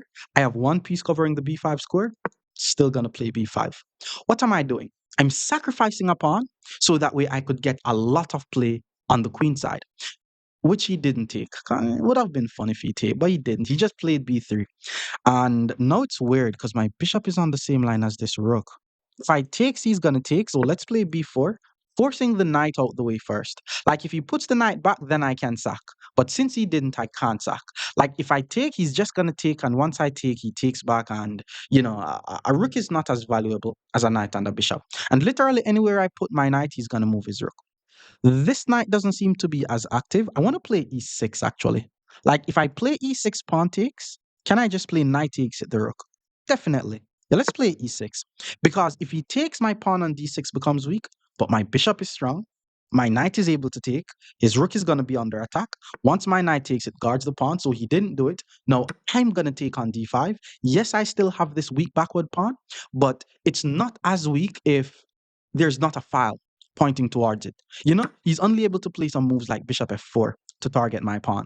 Now, my bishop on b7 is not the best piece. I need to pull this bishop maybe back to c8, but let's focus on the pieces that we are able to improve. For example, rook e8, and with some ideas of playing knight e4. So for example, if bishop f4 hits the pawn, knight e4, queen back to d2, he clearly wants to play bishop to h6, but my plan was to play knight e4. Now he allows me to play knight e4 with a tempo on his queen. I'll take it. And it would be funny if he plays the whole entire game without using his knight, because I think his knight isn't doing anything. I also think my bishop isn't doing anything, which is why I have a plan of getting my bishop in the game. So if I could get my bishop on f5 safely, that would be good. Need to move this. I don't think this knight is doing anything though, but I may have to trade it off. It's kind of annoying. I don't want to trade it off.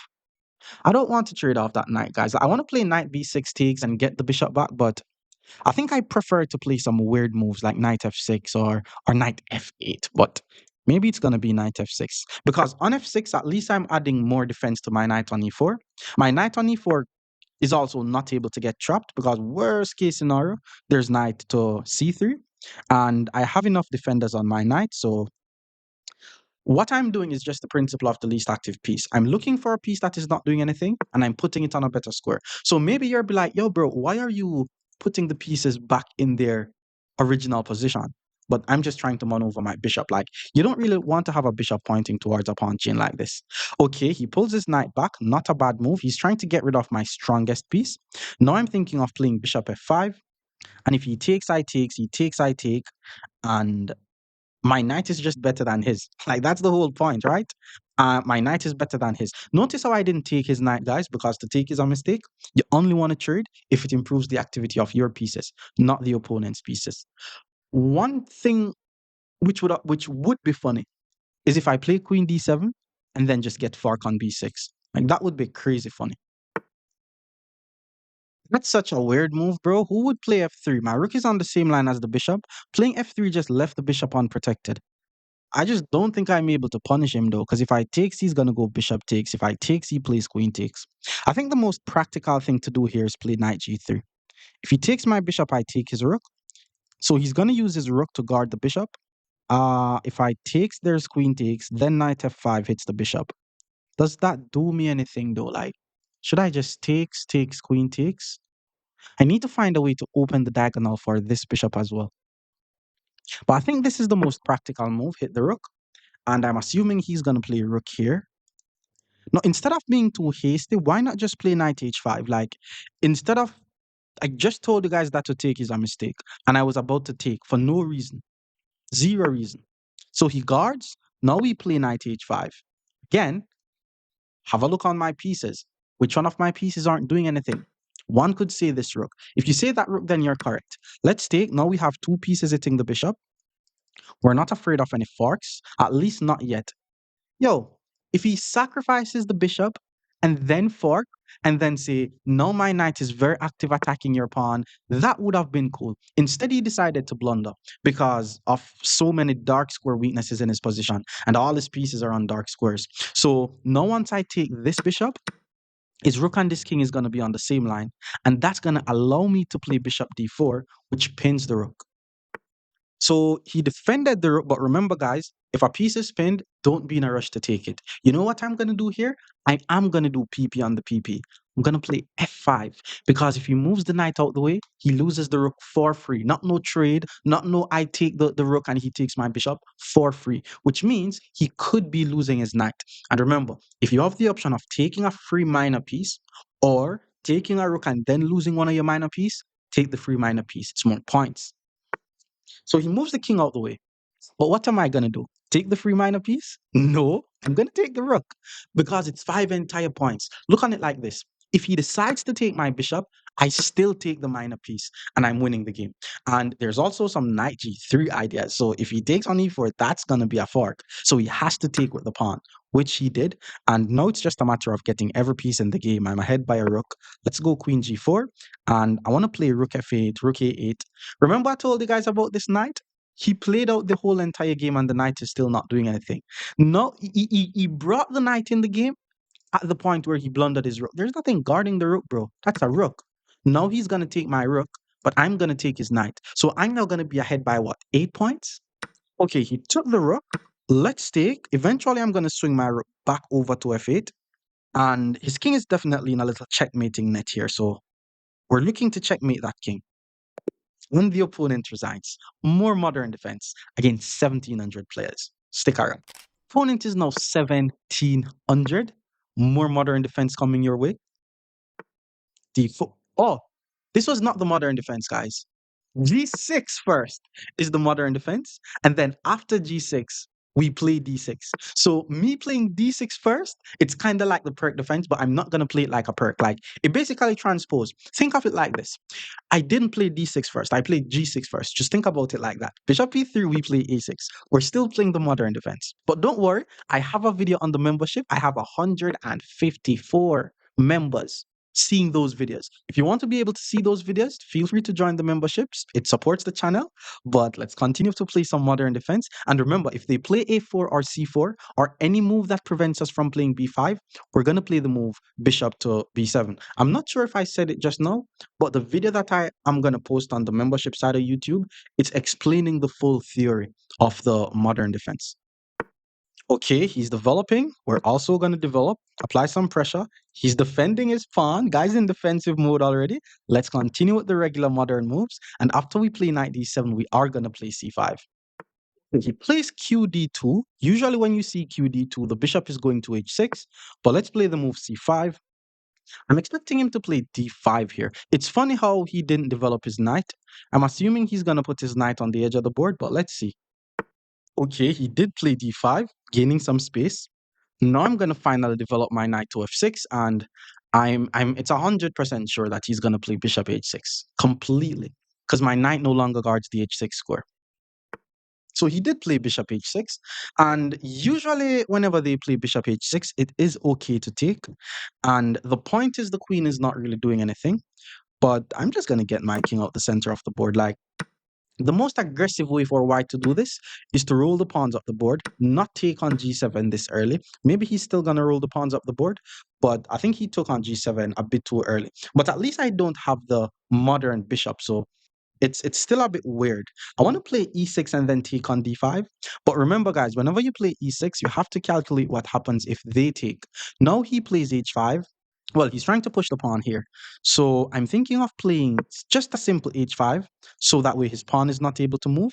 And then even if he plays g4, trying to continue with the attack, I'm just not going to react to it. Because if he takes, my knight takes, and I'm fine. Finally, he's developing his knight, which is not bad because a knight getting to g5 will be annoying. And we still haven't traded any other pawns. And remember, pawn breaks is what helps us to activate our pieces. So I still need to figure out which pawn breaks am I going to go for. I'm leaning towards e6, but now if I play e6, I'm going to blunder my pawn on d6. So let me start by centralizing my knight. I'm never afraid of f4, by the way, because I'll always be able to play knight g4. And then I may think about playing e6. But if he plays knight g5, then e6 may be out of the way. Like if you're playing a chess game and there's no pawn breaks, it means there's no plans. Or maybe you can't say there's no plans because eventually I have to do a pawn break. Like maybe b5, I have to at least, he has so many pieces covering the b5 square. I'm going to have to try to at least play b5, like maybe defend b5 with a lot of pieces. So knight g5 was played. So it's official. We can't play e6. I'm going to at least play queen to d7. So that way it helps me to play e6 and it defends the b5 square.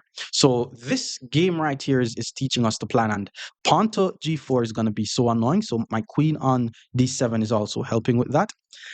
If he decides to castle his king, I'm probably just gonna play b5 and sack the pawn. But let's see. Okay, castling the king on the king side. It's kind of weird. Now I'm no longer afraid of any attacks on my king. I want to play e6, but after e6 takes, yes, it opens the f file, but it also has its own drawback. For example, rook d8 hits the pawn. I'm able to just put my rook here and guard it though, so I should still be fine. And if f4 I go here, bishop c4 will be annoying, but maybe I'm going to be able to play d5. So let's just play e6 here. E6 should be fine, but like remember, whenever you're going to play e6, you have to consider what happens if they take because it's usually dangerous. And we also have this backward pawn, and he did take. So you guys are on for a treat here. So my pawn on d6 is backward. My pawn on e6 is also backward. I mean, they're beside each other, so maybe we don't call it backward. But he has two attackers on my pawn. I only have one defender. So let's play rook to d8. Now we have two defenders. And eventually my plan is to play d5. Maybe I could have played d5. I didn't count. 1, 2, 3, 4. 1, 2, 3, 4. Yeah, I could have played d5 from before. So, and that's also the other thing. Whenever they take and you take back, you have to play d5 because one of the best ways to attack a backward pawn is to fix it. And what I mean by fixing it is to prevent it from moving. So if there's anything that he could do to prevent my pawn from moving, it becomes a real weakness. So I have to ensure that I move it forward and then maybe even get it to d4. And then I'll be able to say I'm in a decent position. Mm, bro, you need to comment on this video and tell me why you play b3 because I need to explain stuff to the viewers. And I'm not able to explain why you played b3. Why did you play b3 queen does dk? Is he trying to get the bishop here? Isn't he afraid of my knight? Is he trying to protect a pawn that is already guarded? Does he just not know what to do? Okay, so we're gonna push. I'm leaving the knight unprotected, so we have to calculate queen f4, which is kind of crazy. Queen f4, there's knight back to f7. Pawn e5, no. Pawn d5, queen f4, there's knight c6. Pawn e5, then we get some little discovered attack. Pawn d5, queen f4, push takes. Let's play d5. It's weird. I just want to play d4 to be honest. I'm just trying not to have a backward pawn. And I'm gonna say this a lot. The reason why you blunder is because of the drawback principle. So all of these other stuff that you're doing, fix your blunders first. Notice what I did. Before I play the move d5, I check to see what the pawn on d6 will no longer be doing, which is guarding the knight. And he saw it, and that's why he puts his queen there. Now I have to be careful. So I'm just gonna play queen to c7 here. Like queen c7 guards the knight, everything is fine. Yeah, let's just play queen c7 real quick. That was a trick. I just told you guys about the drawback principle. If I move my queen to c7, I lose my pawn on e6, and it would have been like a quadruple fork, and I would have had to resign. So if you are just there following the game, not paying attention, then that's how you would have blundered, bro. But this is very dangerous for black, so let's lock in. My knight is under attack, so let's pull the knight back to c6. It's fine. If he plays pawn to e5, I should be able to play knight e4 because my rook is on the same line as the queen.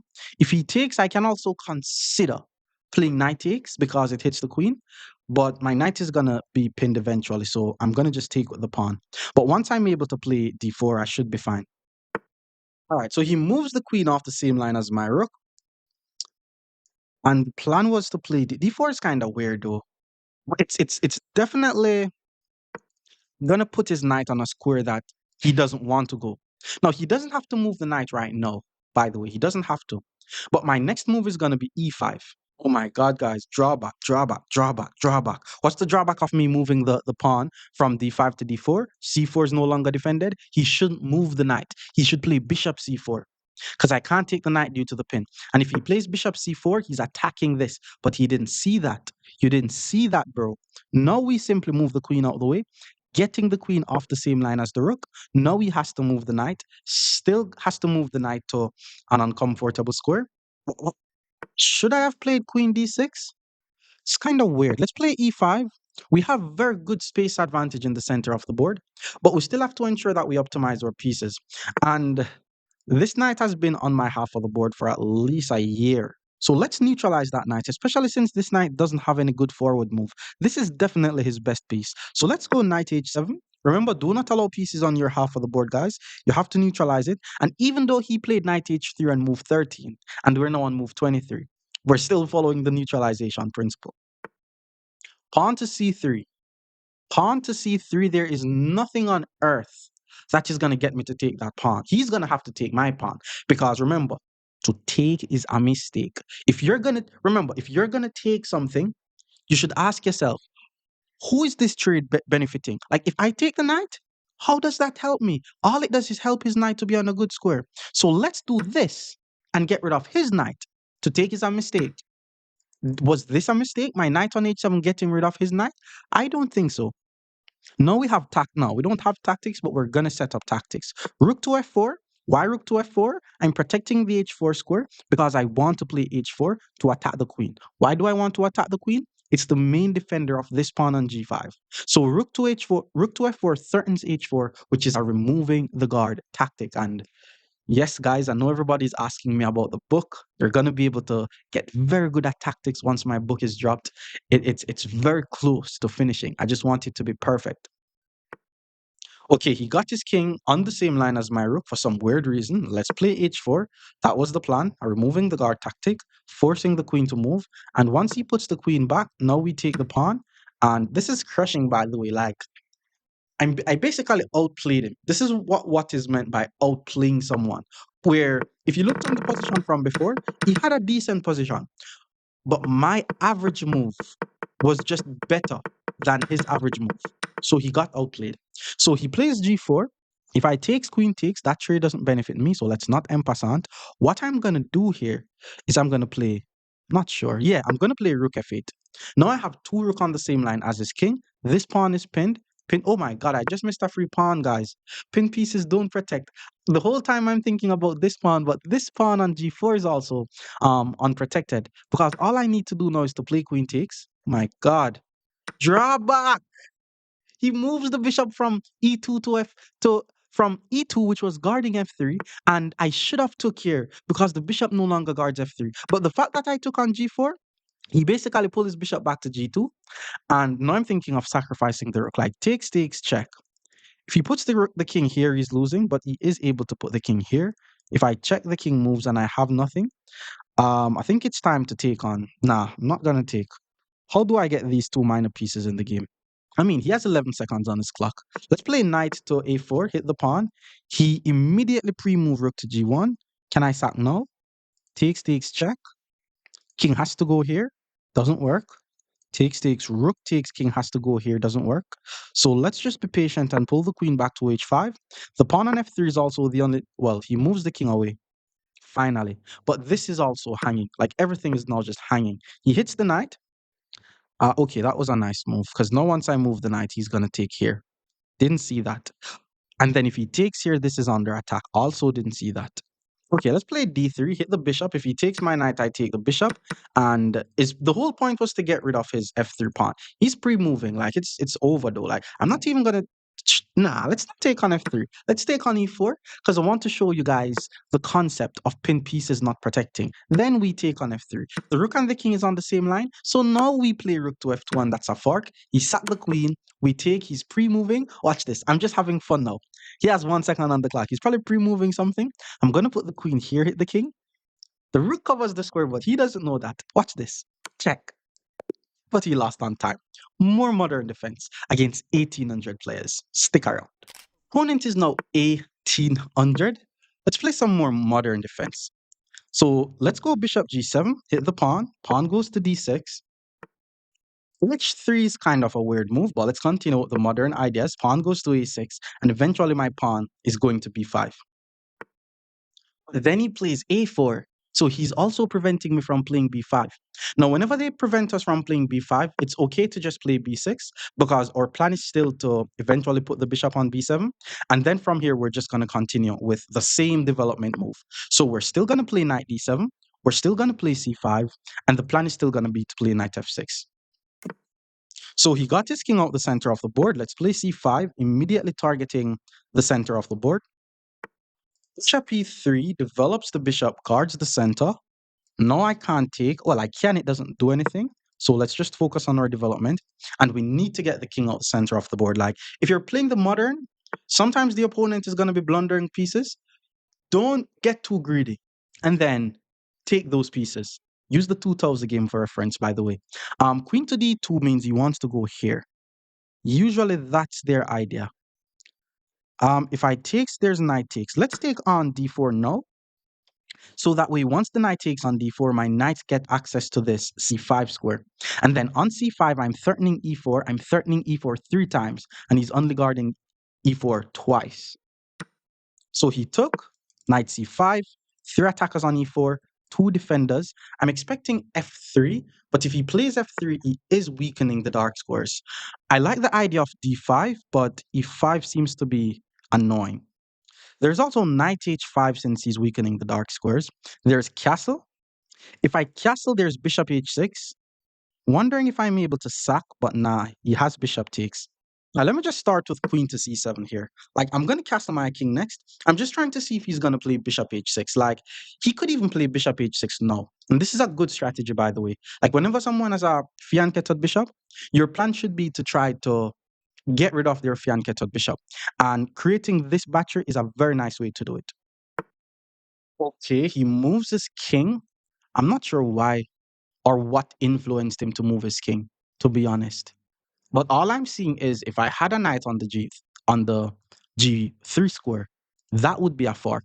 So let's just go knight h5 and threaten that fork. I'm gonna castle. I need to castle more earlier though. Like, don't be playing the modern defense and neglecting to castle your king. I'm sure we need to get the king out the center of the board earlier. So let's just get the king out the center on the next move.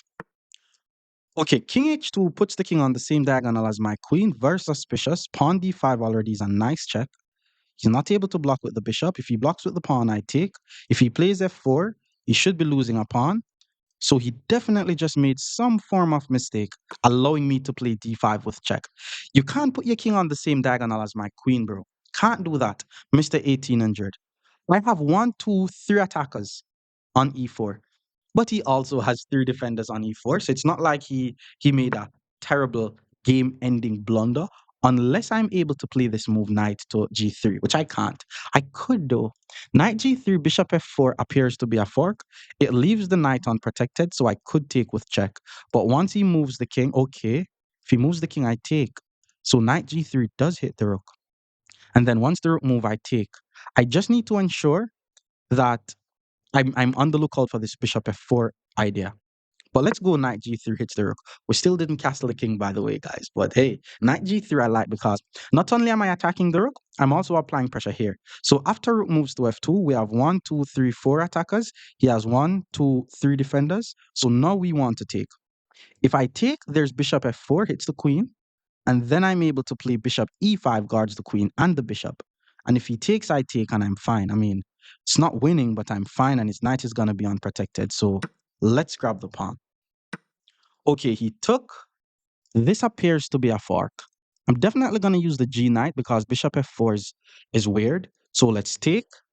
Knight takes, takes, bishop takes, and then I take. And seems as if I'm ahead by a pawn. I need to castle. Like, people don't play, guys, people don't play the modern defense and 17 moves in the game they're not yet castled. It's like, but it's just like temptation. I mean, it's a free pawn. Okay, now we take fork. After take fork, bishop takes, we go bishop takes. This is the move. If there's a move to punish me, it's right here. But I promise you, I'm castling on the next move. Okay. He plays rook f1. Gone. Gone. Gone. Very good. And once I castle, I'm also defending f7. Then he plays c3. I thought he was going to play bishop h6 though, but he didn't. So what I'm going to do is just find pieces that are not doing anything and get them in the game. I like rook to d8. Maybe he plays queen e2. Why not just play e5? Like, guys, if someone has a knight in the center of the board, you should try to make it a priority to chase the knight out the center of the board because it makes it very active. And then once he moves the knight, I could also play rook to d8 and attack the queen. I'm just a bit skeptic about moving my a rook because the moment I move my a rook, my pawn on a6 will be left unprotected. He puts the knight on e2, hit the queen, definitely hitting that queen. And if he plays something like queen c1, now we play bishop e4, pinning the knight to the rook. We're only ahead by a pawn, but this is a very crushing position. Once I start rolling my pawns up the board, hit him with f5, hit him with f4, hit him with e4, I'm going to be chilling, chilling. All right, bishop h6. He finally plays bishop h6, but when I'm no longer afraid of it, I'm not going to take and help him to get his queen active. Let's just play f5, and I just care about my own attack right now. Let's take back, and we're going to roll the pawns up the board. Again, I do not have a piece that is bad. Every single piece that I have is doing something. Maybe it's not on the best square, but I do not have a bad piece. Okay, he puts his rook. He's just getting his rook out of the pin, basically. There's queen c5, but that doesn't do anything. I'm assuming he wants to move his knight forward. We do not like forward moves. So let's play f4. Now he's not able to move his knight forward. What I'm doing right now is called prophylactic thinking. It's basically seeing what the opponent wants, seeing the opponent's plan, and then defending against it or preventing it. All right, he moves his king out the way, which means this rook is left unprotected. So off the bat, I like the idea of playing queen to c5. Yeah, let's just hit him with queen c5 because king h1 had a drawback. Rook is now unprotected. Is he going to put the king back on g1? Maybe he's going to pull the rook back, but if he pulls the rook back, the knight is now pinned again. What I want to do is play e4, but I need to ensure that I have enough pieces guarding my f-pawn, and he will have good amount of pieces pointing towards f4. Okay, that's not bad at all. Rook to f3 is not bad. Because my plan was to play e4, but if e4 he takes, even if I take the knight, he's going to take. But my bishop is guarded. I want to play e4. So what am I going to do? I know that the drawback of playing e4 leaves the f-pawn unprotected. So first I'm going to play g5, defending my f-pawn. Then I'm going to hit him with e4. And by the way, guys, do not be out there pushing pawns on the side that your king is on. I'm doing it, but it's because I kind of understand the concept. And if you want to be able to do it as well, you have to ensure that you know how to evaluate a chess position. So don't be pushing pawns on the side that your king is on if it's obvious how the opponent is going to start swinging their pieces towards your king. But now he has to do something to his rook. The rook was also trapped, so he decided to sack the rook. So let's just take, not with the rook, so he takes my pawn. He's also not able to check because of the queen. So he plays queen to d2. And I want to go rook e1, takes, queen takes. And then I hit him with rook here, which pins the knight. Issue is he's able to check. Can I escape these checks? That's $1 million question. King g6. Where is he going to check me again if I play king g6? Honestly. Okay, he's going to go back to d3. And then I play king h6. Where is he going to check me? Yeah, that's it. So it's rook e1, takes, queen takes, swing down the rook. The only check, I mean, he could trade, but I don't care if he trade. So if he check, I go king up. There's no more checks except this. I go king over, then there's no more checks. So this is us just converting the game. You're ahead in material, trade the pieces off the board. Like, it looks like he's going to quickly take, but I guess he didn't calculate this move. If he checks, I don't mind. As I said, the knight is pinned, and I'm not even seeing how he's going to get his king and his knight in the game. Because if he moves the king, it can't go anywhere else. So the plan was to go here. And if he plays g3, I'm going to play f3. So what we saw was that's the only other check that he has. And then we play king h6, and he has no more checks. Oh, and by the way, guys, if you're watching this, you're in the 1800 section of the video. It's like 15% of players still watch to this point. So the fact that you're here, I really appreciate you. But if you could hit that like button, that would mean the world to me. Like, don't forget to, click on the like button before you exit the video. The opponent resigns. More modern defense against 1900 players. Stick around. Opponent is now 1900. More modern defense coming your way. So d4, we go bishop to g7, and then I'm going to go with this move, d6. And it's not the Pirk, by the way, because I didn't play knight f6. Instead, I played a6 with the idea of playing b5. So bishop to d3, we play b5, gaining some space on the queen side. I'm going to develop my bishop to b7 and attack this pawn. I'm going to develop my knight to d7 with some c5 ideas. And eventually, I'm going to play the move knight f6 and then start applying pressure to the pawn on e4. And another difference between this and the Pyrrhic is usually the bishop goes to g4 in the Pyrrhic. So bishop f4 was played. Knight f6 no is definitely an idea. There's also immediate pawn e5, which hits the bishop. I really like the idea of playing knight to f6, but I also like the idea of playing c5. Yeah, let's just go with knight f6 since it's more principled, just trying to finish our development here, get the king out the center of the board as quickly as possible. And now I have options. Like, do I want to play e5? Do I want to play c5? Based on what's happening right now, he already has enough pieces on the e5 square, which is why he played e5 himself. But I'm just going to take on e5, like, especially since this bishop is unprotected. He also has to be careful. Knight takes was played, and if I takes, he's going to play bishop takes. I like the idea of playing knight h5 now, because knight h5, I'm applying so much pressure to this knight. And if the knight takes on d7, okay, I was thinking about taking on f4, but maybe that doesn't work. But I really like the idea of playing knight h5 because now we have a lot of pressure on his knight. If he simply pulls the bishop back, he's already losing material. So I'm assuming he's going to take it the rook. Let's calculate. Take it the rook, I take the bishop. Take the rook, I take another bishop. So I have two bishops. He has a knight and a rook, but his knight is trapped. That's my point. And I'm also attacking b2. Maybe, and if he took, yeah, this is going to be very crazy. Like if I take bishop back, it's normal.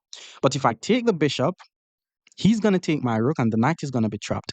I'm going to take, like, if I'm able to have three pieces and he has two pieces, then that's good. Like, that's what I'm trying to get. So, knight takes, he takes, I takes. What could I be possibly missing in that scenario? Like, I'm not seeing it. Let's just go for it. No.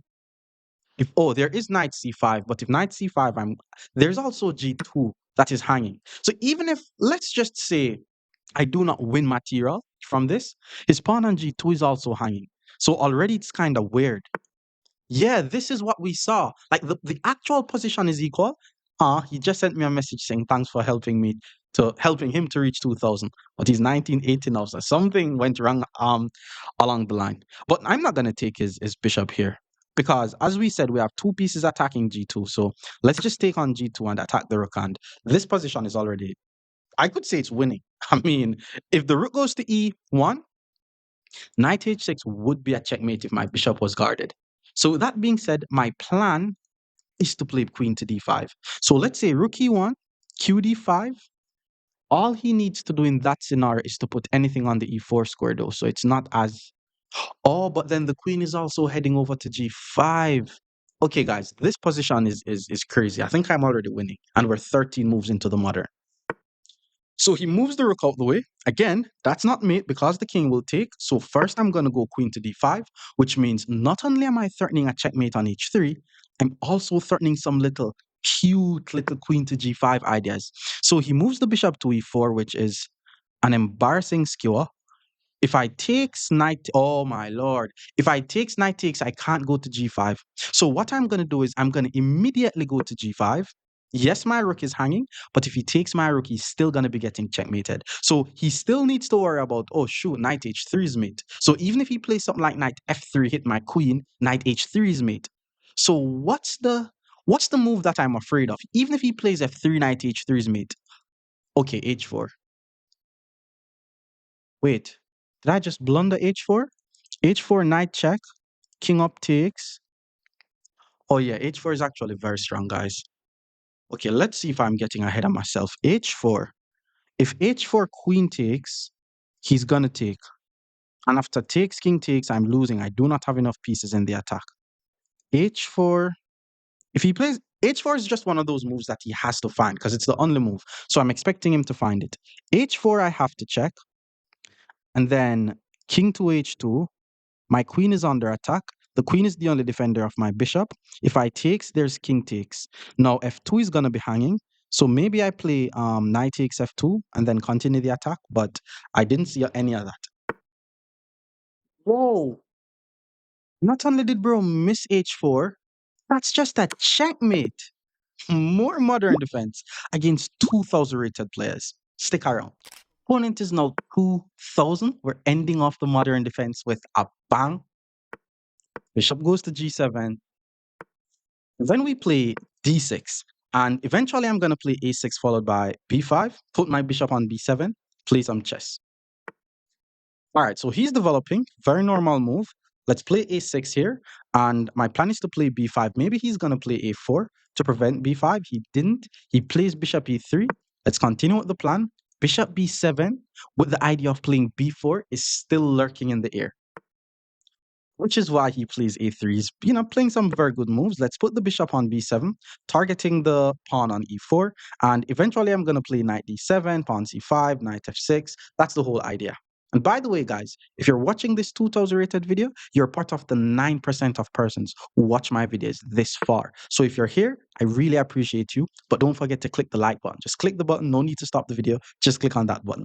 So bishop to d3, we play knight to d7. He's just developing his pieces normally, very normal development. And then he plays queen d2. A move like queen d2 indicates that eventually a bishop wants to go to h6, but not until I play knight f6. So from here, I'm just going to continue with pawn c5. That's usually the whole idea.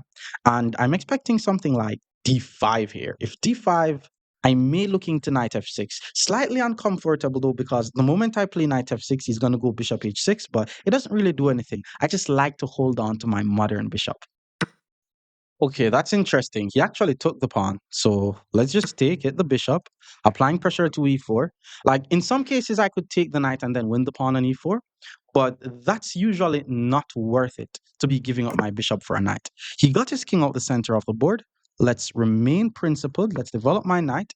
Now I have one, two, three pieces attacking e4. He has two pieces guarding e4. I'm expecting him to play pawn to e5. That would not be a bad move.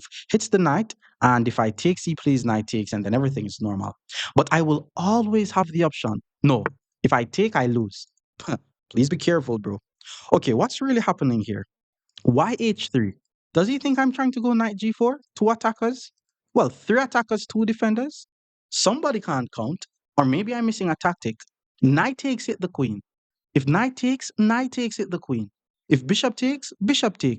Okay, yes, my king is still in the center of the board, but pawn is a pawn at the end of the day. Like, getting a pawn in today's society is hard. So I will grab that pawn. How I take the pawn, I don't think it matters. So let's just take on e4 this way. So he took with the knight. Now we take, hit the queen. And then after bishop takes, we take. We have two very strong bishops cutting the board in half. I'm threatening to give up my bishop for the knight and expose his king. I mean, I would feel way more comfortable if my king was castled though. So he played queen e2, didn't give up his bishop for a knight, which means he is allowing me to just castle my king. And yes, the queen is on the same line as my knight, but it's not like there's any square where he could put the bishop that makes me afraid. Yo, that's a pawn, bro. Come on, man. I don't want to be greedy, but that's a pawn, bro. Grab the pawn. He takes my knight, and then after I takes, what is he gonna play? Because anything that he plays, I'm gonna take the rook. Like maybe bishop d4. I'm gonna just take the rook. It's a very weird position, but that's a pawn, bro. Yeah, let's just take the pawn. Worst case scenario, we learned something today. Like, I'm still 13 moves in, guys. Like, what I usually tell my students is do not make 15 moves pass and you have other pieces on the background apart from your king and your rooks. So once I castle and put my queen somewhere, my king and my rooks are going to be the only pieces on the background. If he plays rook to b1, then I fork. So he has to get creative here. And especially since he's down by 2 points, I'm sure that he's going to get creative. I'm expecting him to maybe take so that way I have two unprotected pieces and then start trying to set up some tactics. But I mean, nothing is there. There's no, I was about to say there's no real checks. That is a real check. That's a very real check.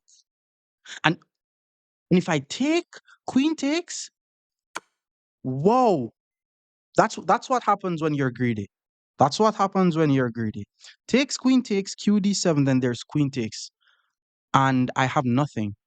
So we have to play this ugly looking move that nobody likes, king to f8. He's able to play bishop h6, and then I'm going to play king to g8. I mean, at least his rook is still going to be under attack. His bishop is also under attack, and there's still the threat of playing knight c3. So it's either I'm winning or I'm losing. Like there's no draws happening here. Someone has the advantage, and someone is completely losing. And that's the reason why I say, guys, being able to understand what a weakness is in chess is very important.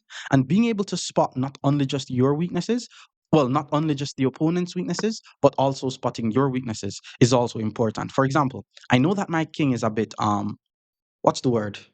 I don't know what the word, but you guys get what I'm saying. So I have to be careful about any sacrificial ideas on f7 and then knights coming in, which means if you play something like bishop c4, I may not just immediately get greedy and take the rook, but I may play pawn to d5 first. But once you're aware of any checks that is on your half of the board or just any checks in general. So this is how you should be thinking about it. Can he check? Can he capture? Can he make a threat? If not, then you're chilling. Okay, he saves his bishop, didn't save the rook, so I guess we just need to grab the rook.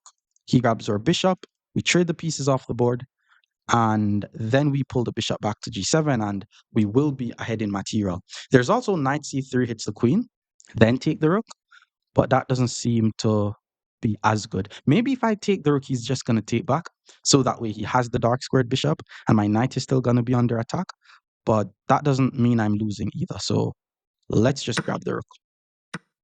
Okay, he took the right piece. That's definitely the correct piece to take because even though I'm ahead by 3 points, I kind of feel as if I'm playing without my rook. So if I don't solve this issue and solve it quickly, I am just playing a chess game without a rook.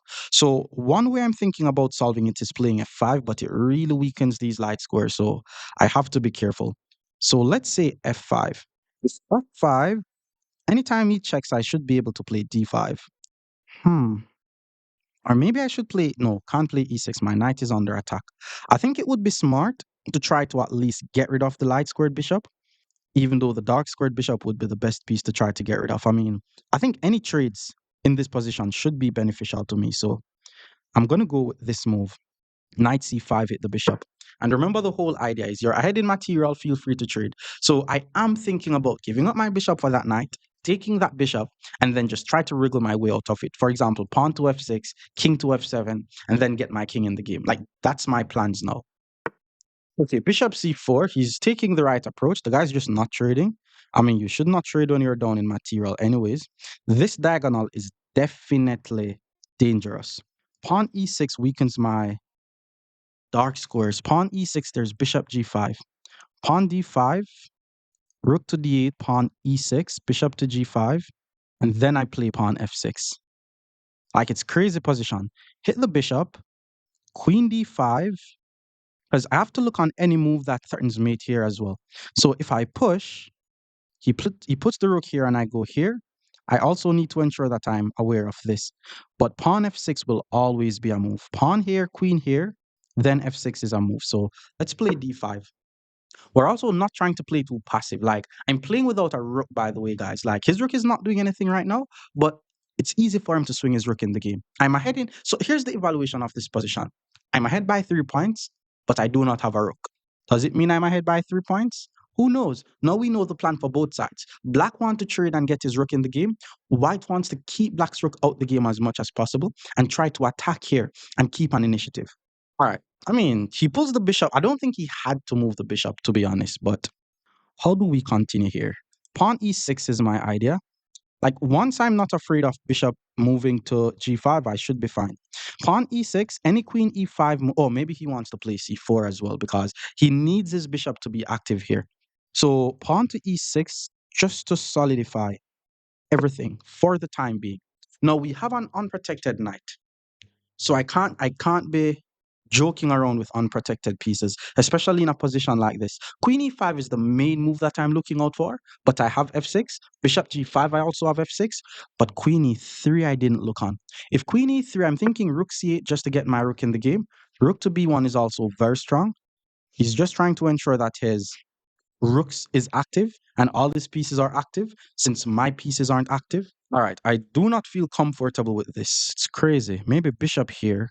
I like the idea of knight here, but it loses this. So bishop c6 I'm thinking about.